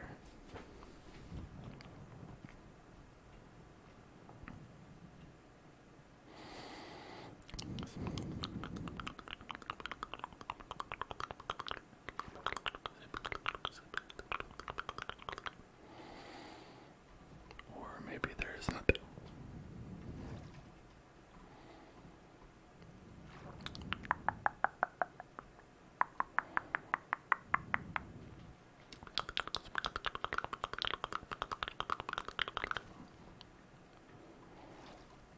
Okay, so that's an archaeology site, and it's safe to say that I have no idea what to do with them, but it's also safe to say that there's no treasure there.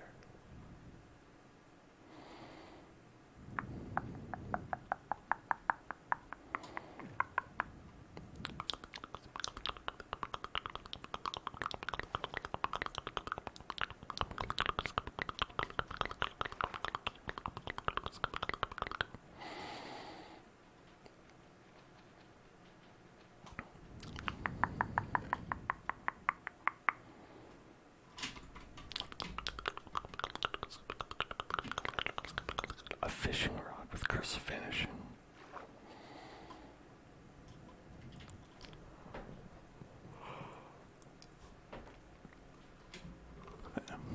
I mean, cursive finishing isn't so bad on hardcore mode because my character also has cursive finishing on.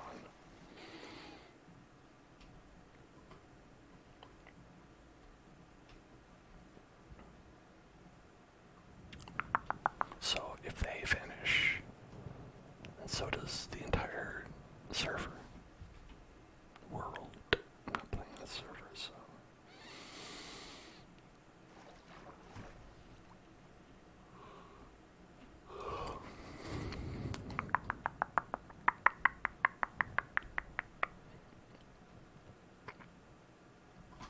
I need to go a little faster. There we go.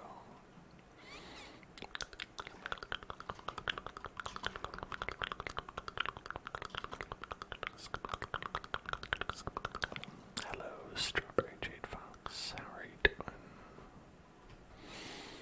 Monsters. There's monsters nearby. No, not the monsters. They're gonna try to take Michael's secret stuff.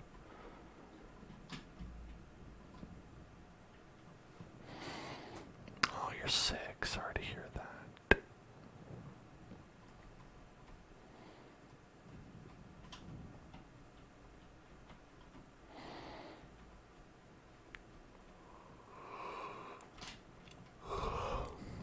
Well, this whole island kind of had nothing.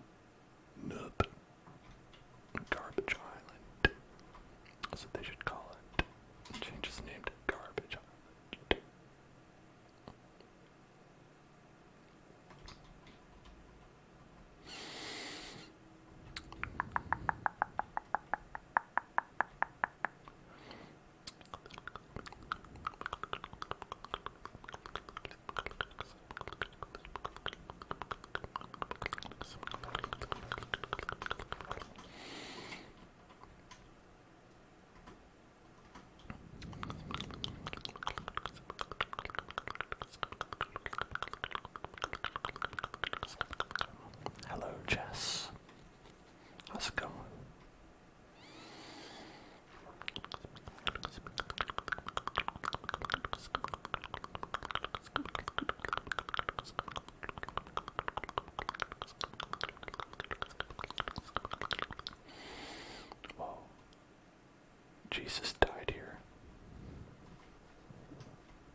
infinite minor.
Some more coal, nice.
The ship.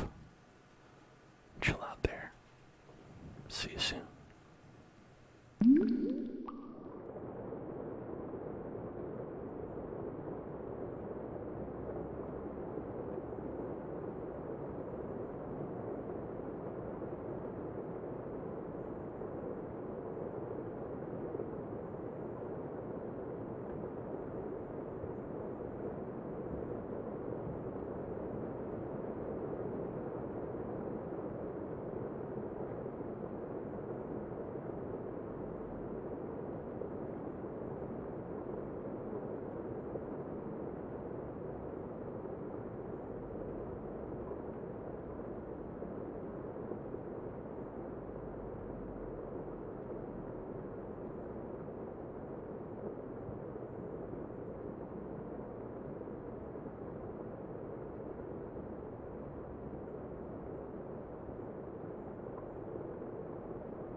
Hello, I am back.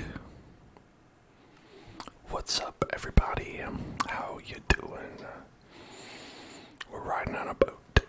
We've still found none people. None people left beef.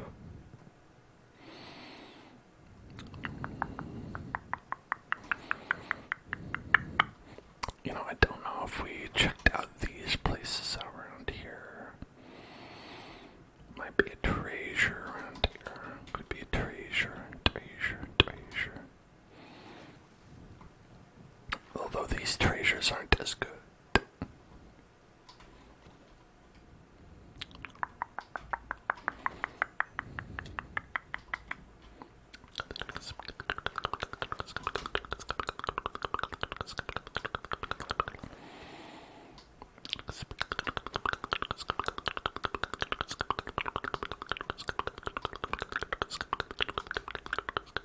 Oh yeah, what the fuck? It's a lot of zombies. A lot of zombies.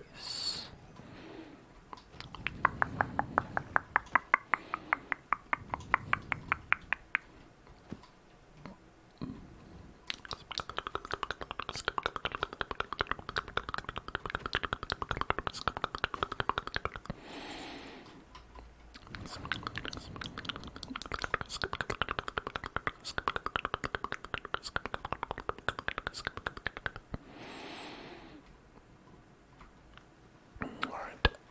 Well, there's more. But I only have my punching fist.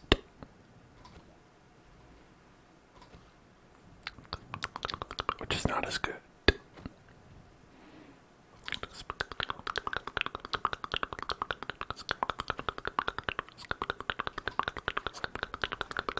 Oh my god, there's too many of them.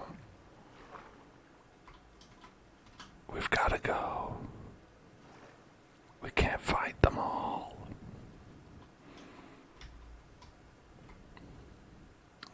Go without me. I'm not gonna make it. Save yourself. It's just various things you might say if you were in a zombie movie.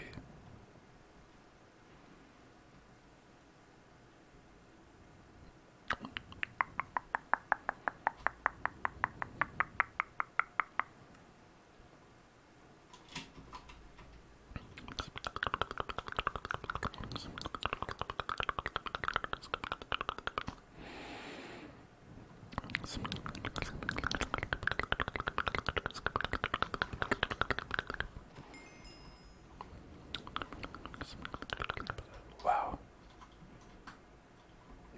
I didn't even get that one. They did that all themselves.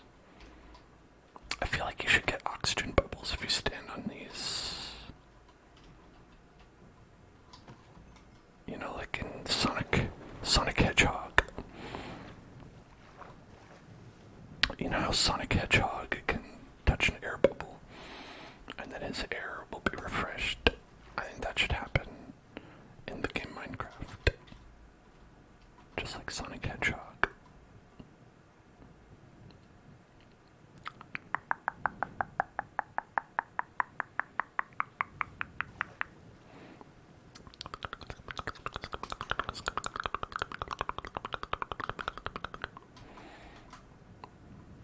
Oh, found it. Now it's the only one. I don't know.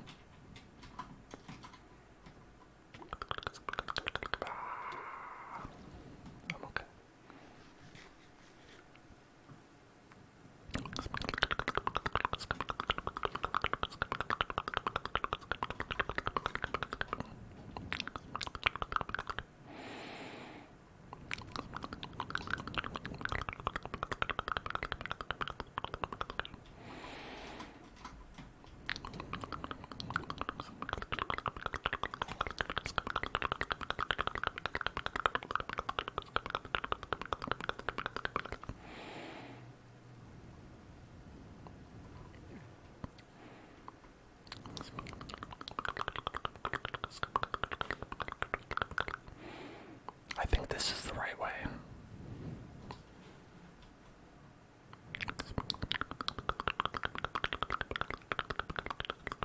It's another one of those instances where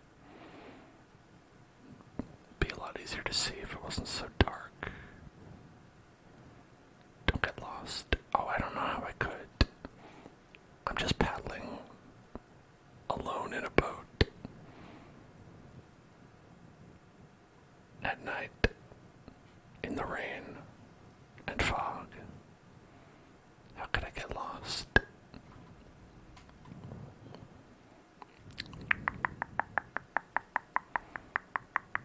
Is that it? No, that's not it.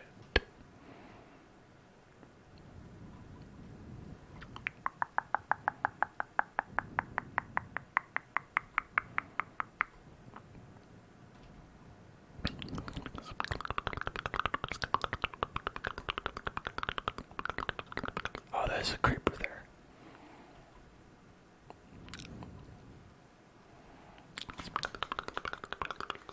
Let's see, which way am I headed? Facing west. Okay. I mean, that seems like a good way to go. West. West. West. West. West. West.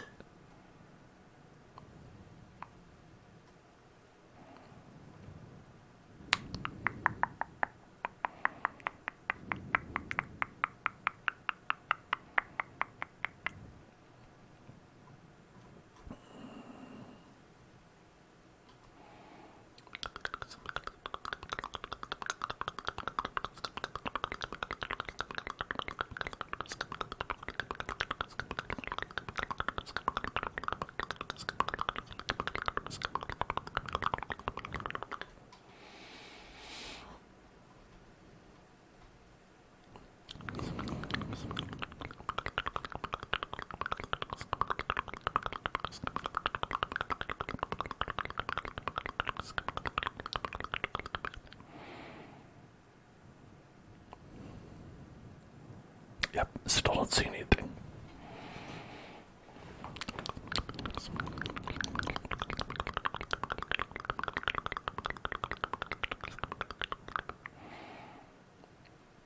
Oh, there's something. Wait, and there's something. Is this the island I saw before? It could be. This is our home now.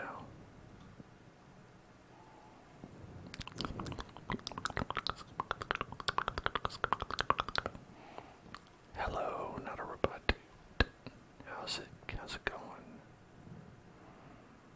How are you duding today?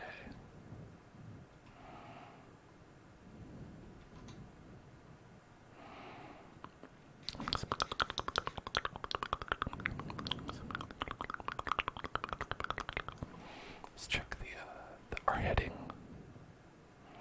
Facing east, north, west. Alright, west is this way. West, west, west, west.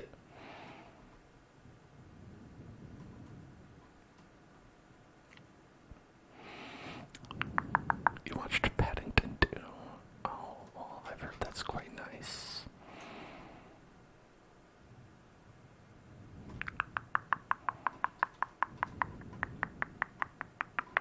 Hey, there it is. Found it. Found the chip. Found the pirate chip. Found our pirate chip. Pirate chip. Pirate chip. Pirate chip. Pirate chip. Pirate chip. Pirate chip. Pirate chip. Not as good as the unbearable weight of massive talent made it out to be. Yeah, it sold it pretty hard in that movie, but you know what? I've heard people like it.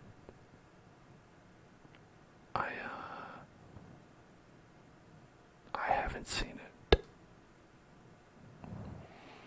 I think for me, it's more like I don't want to have to confront the knowledge that I probably will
number of emeralds. Emeralds.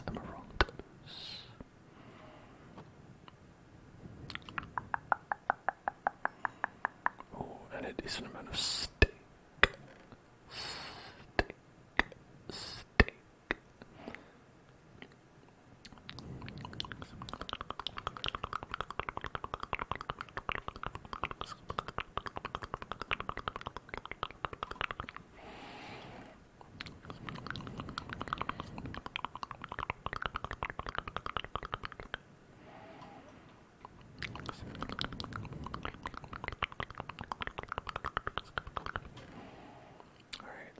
Let's feed our little guys. Feed those little guys. Feed the little guys. Hey, little guys, I'm gonna feed you. Gather around. It's feeding time for the little guys.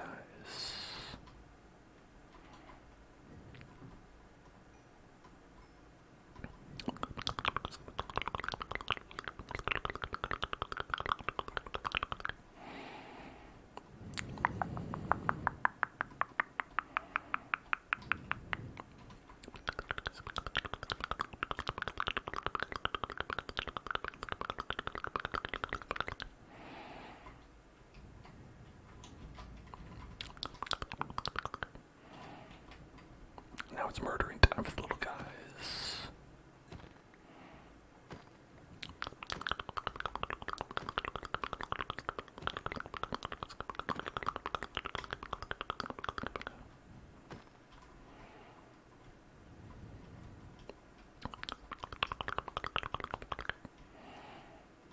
Alright, let's have a spicy meatball.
there's some way to make the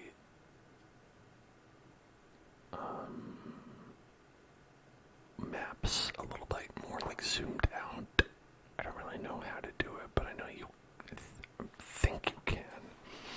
We messed around with it a little bit in like creative mode, but I guess I remember how to do it, or that it even worked, because I think we're in the Nether, and I think the results were wrong because you can't see maps in the Nether. Like Nether maps just come out as a big gray blob.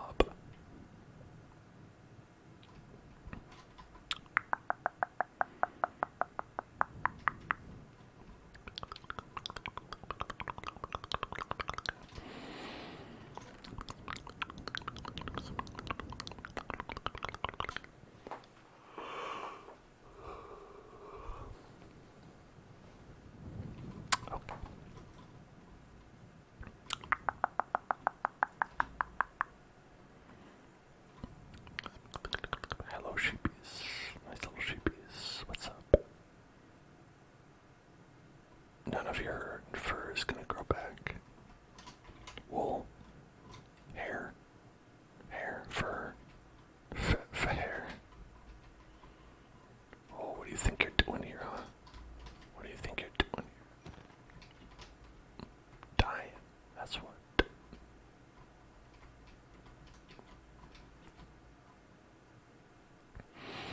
I don't know how they keep getting out.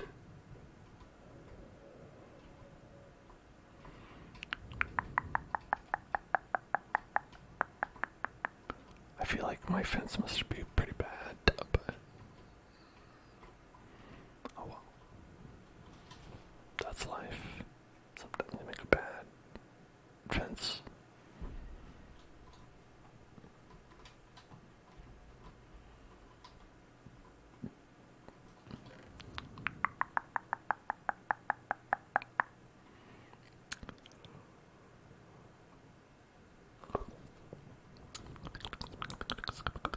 I'm very yawny today, which means I'm tired. I'm a little bit of a behaviorologist. I know how to interpret body signals, and one that you might want to be on the lookout for is when you start yawning, as your body telling you that you're tired. That's just one fun life hack tip that I can give you.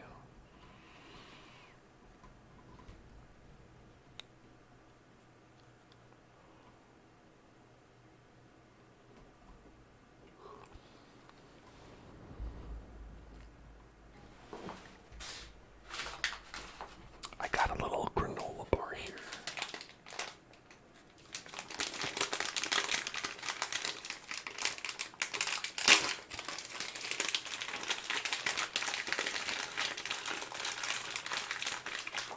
Some nice little crunchies from that. And I figured maybe if I eat that, I'll have more energy. Right?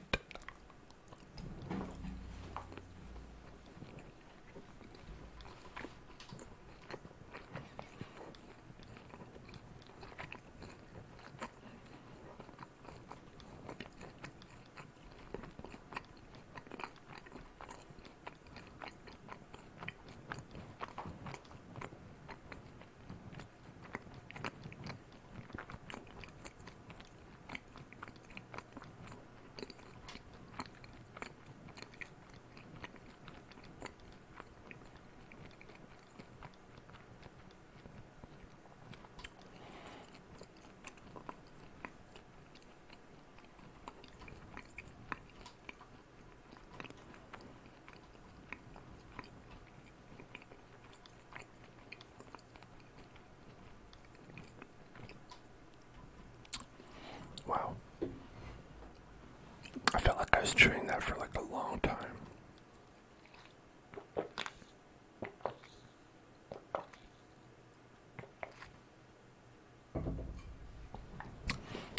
Did I see Dragon's Dogma 2 is coming out soon? Of course I did. I was a huge fan of Dragon's Dogma 1.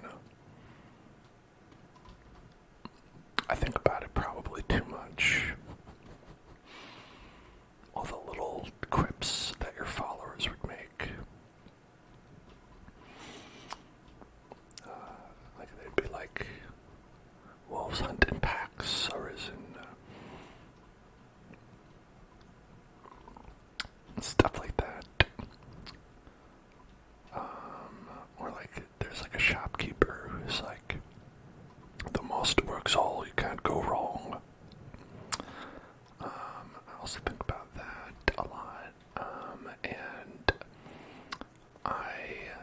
a little secret, a little secret preview for anyone who might be interested. I said on Wednesday, I'm imagining that we are going to finish Pacific Drive pretty well before the 4 hours are up. And so, as a little, like, fun time activity to do with, like, a little bit of time, I downloaded the character creator for Dragon's Dogma 2. And I figured, why not make some weird guys? So we might, on Wednesday, make some weird guys in Dragon's Dogma 2. Because they just let you just do the character creator, aka the best part of the game. No, I mean, I think the game's pretty great. Thank you for the hydration check. My favorite Dragon's Dogma class, since no one asked, is the Magic Archer. I thought that was such a cool class. It was basically like shotgunning out arrows, magic arrows. It was very cool.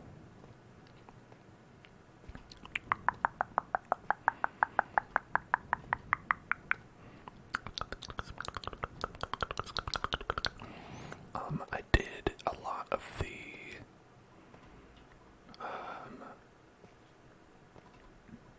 they had like this DLC that was kind of like a roguelike mode before everyone was doing it. And I did a lot of that. It was like the Dark Arisen DLC, and that was pretty cool. I liked doing that. Because you could just kind of like go and fight like very hard versions of the bosses. And stuff like the Grim Reaper and whatnot. You know, the Avatar of Death. Stuff like that.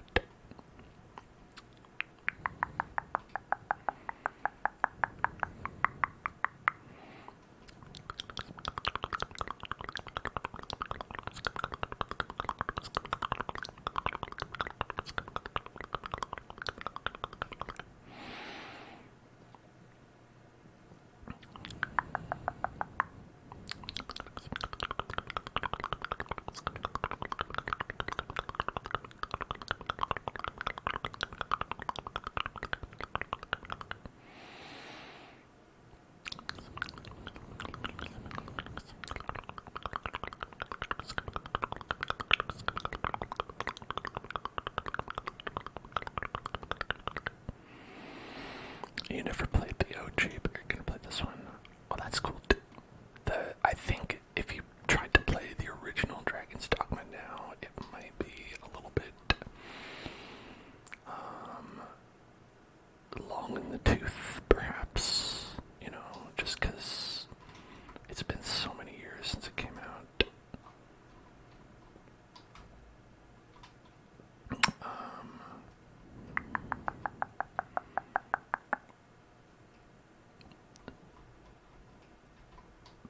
But the new one, obviously, is new, so it's got all kinds of fancy new bells and whistles and whatnot. Dizzy TV, been following for a year already. Whoa, almost 2 years even. Very cool.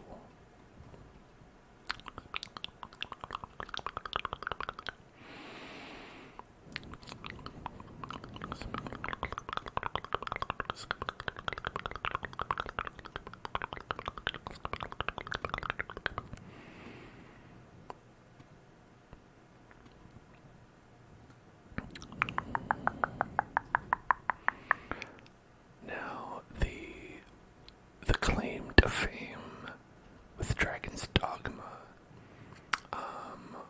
which isn't so impressive anymore, but at the time was very cool. And I mean, I guess if you think about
from your behavior. That's right. That's right. You thought learning AI. Yeah, Dragon's Dogma did it first. No, but like it's the way it works. It's just kind of like when you do stuff in battle, they'll be like, okay, that's what I should be doing. And so like if you are always focusing down like people who have low health, and they'll be like, okay, I should do that. But then also, if you like stop fighting in the middle of battle and go loot treasure chests because you're like, oh, those guys got it, then they'll learn that as well, and they'll be like, oh, so I should stop fighting in the middle of battle and go find some treasure chests. And you'll have to be like, no, I don't want you to do that. And they'll be like, why not? You did it. I learned it from watching you.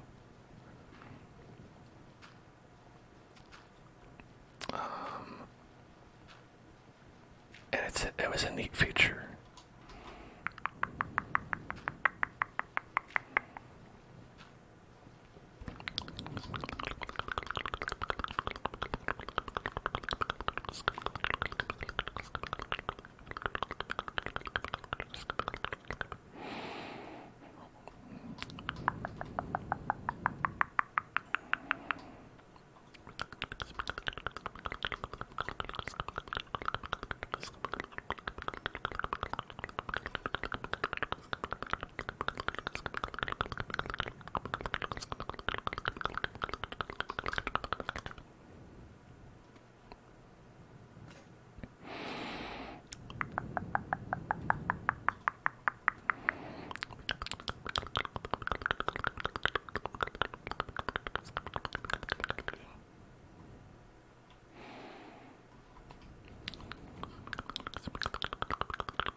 Now, I think one of the coolest parts about Dragon's Dogma is actually like kind of like the ending.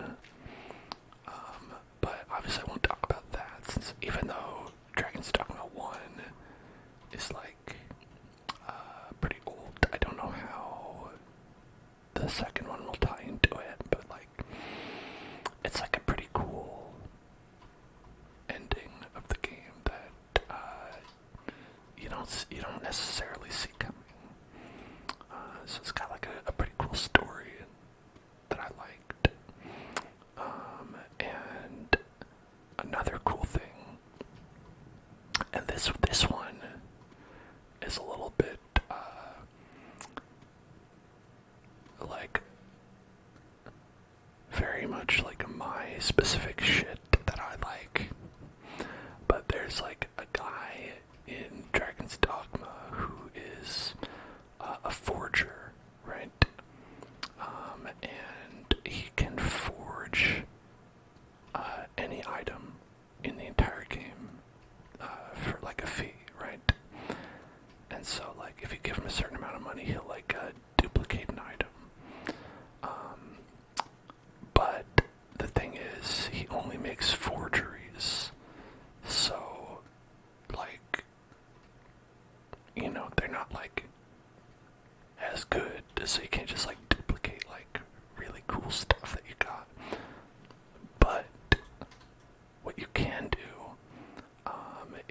someone asks you to go on a quest to get like a cool, here's one I remember, a magic book, right? They ask you to get a cool magic book and give it to them.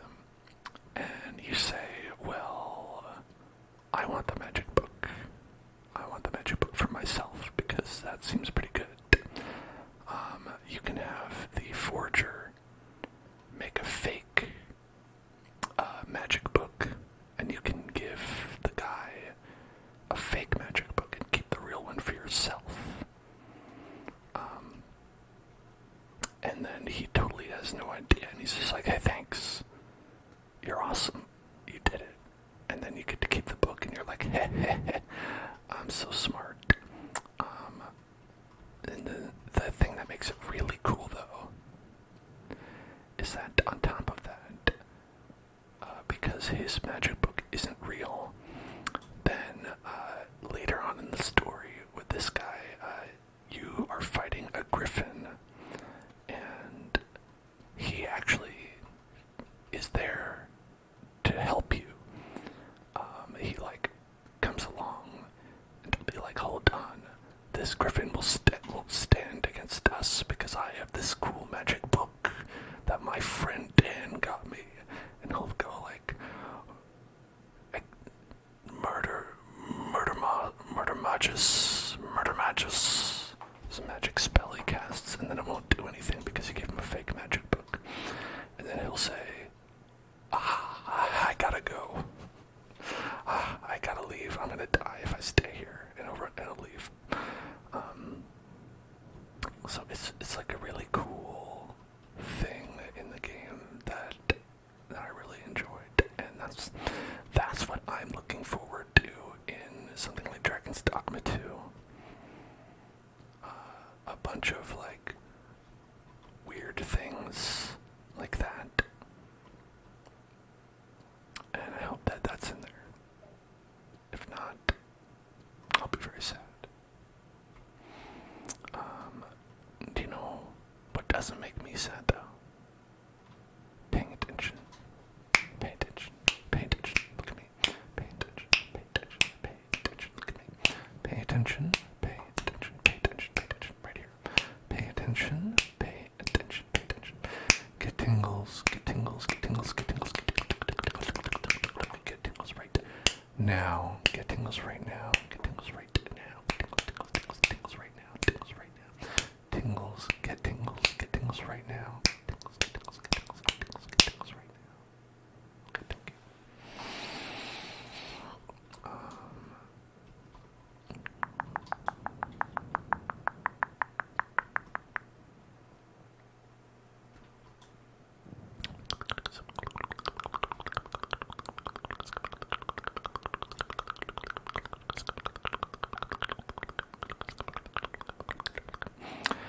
How does it work? It's magic. Well, you see, I stole a magic book.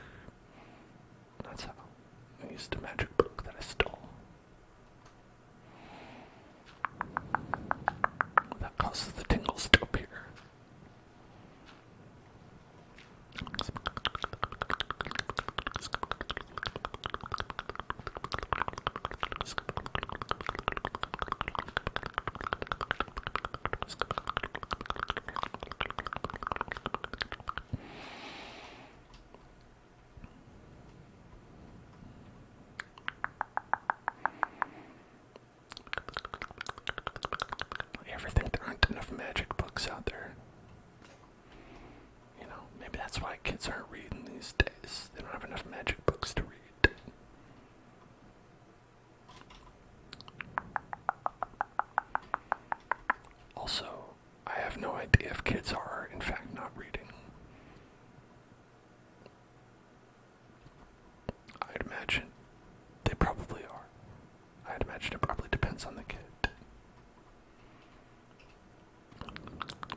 So, in our testing that we're doing here of these different methods of strip mining, this one doesn't appear to be more effective, but because we haven't found any. But it's all up to chance anyway, so really there's no way to know for sure.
That's all of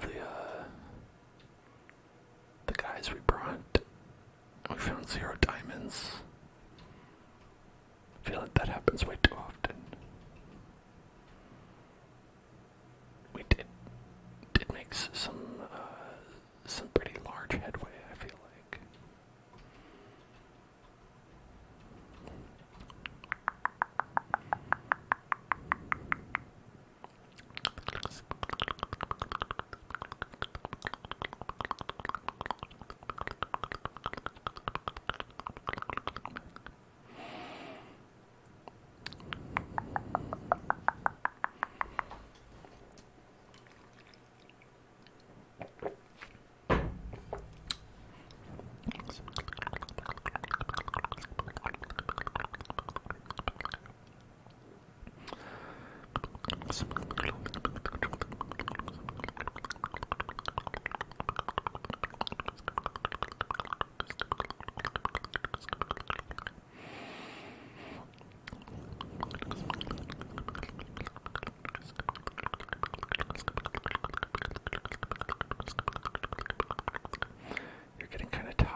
position.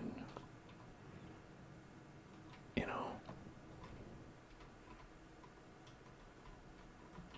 I think it was Socrates who first asked the question, how can you sleep when you're too tired to go pee? And how can you pee when you're too tired to go pee? It was not one of Socrates' most well-known conundrums, but, you know, you gotta throw a lot of spaghetti at the wall before you get, like, the good ones.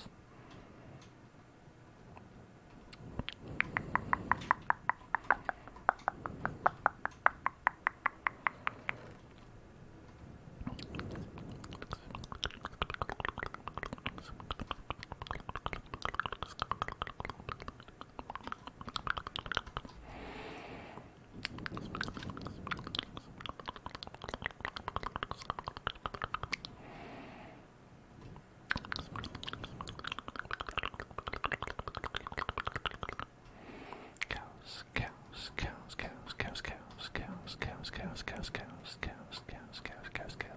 Every move, boy. Cows.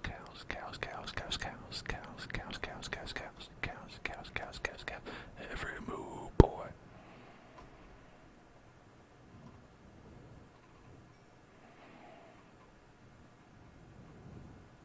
Okay. I don't want to eat anymore. Then you will die.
naked sheep friends.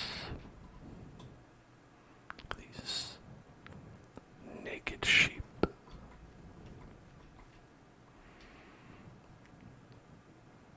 Over the course of this stream, let's see how much the grass extended by. Now, it may just be that we're not close enough, and so it's not simulating anything. But be that as it may, it's been 4 hours, and this is what we have.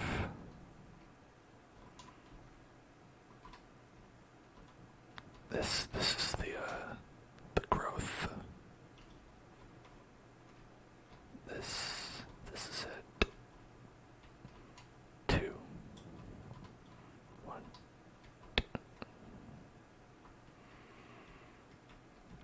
I was maybe hoping for a little bit more than that.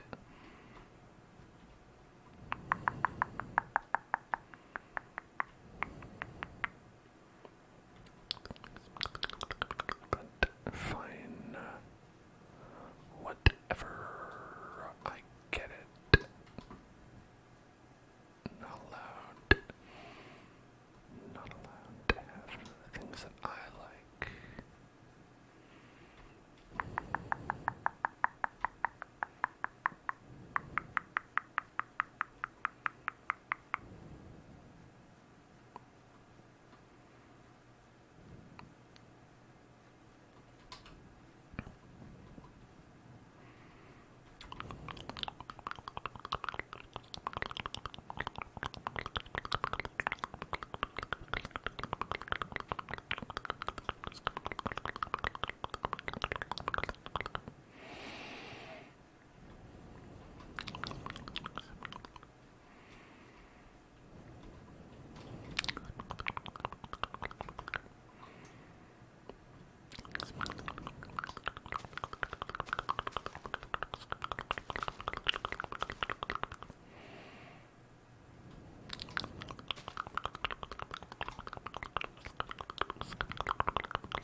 things I was thinking is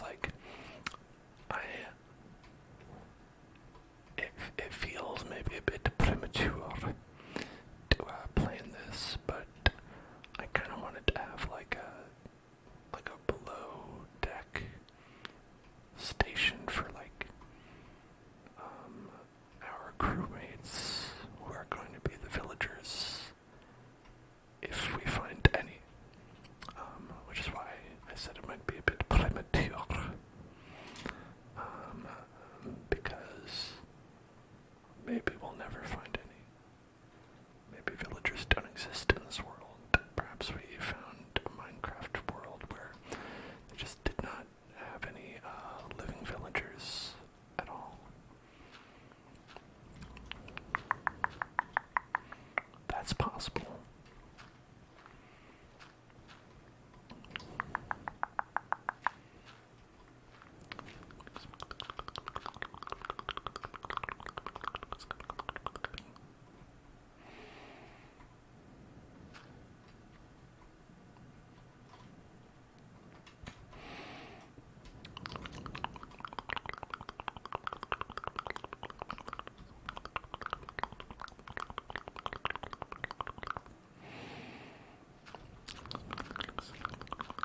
basically.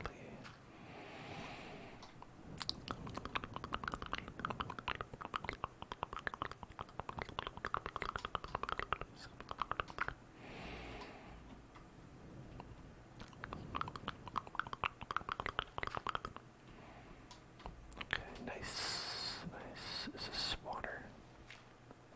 Nope. Alright. Alright.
Wednesday, where we're going to be finishing up some ASMR, Pacific Drive, and then also on Wednesday afterwards, probably playing the Dragon's Dogma 2 character creator. Pretty exciting. I'm sure lots of people will have a great time on Wednesday, and we're going to do some fun stuff with the rest of the week. So I'll see you then. Have a great night. And I'll see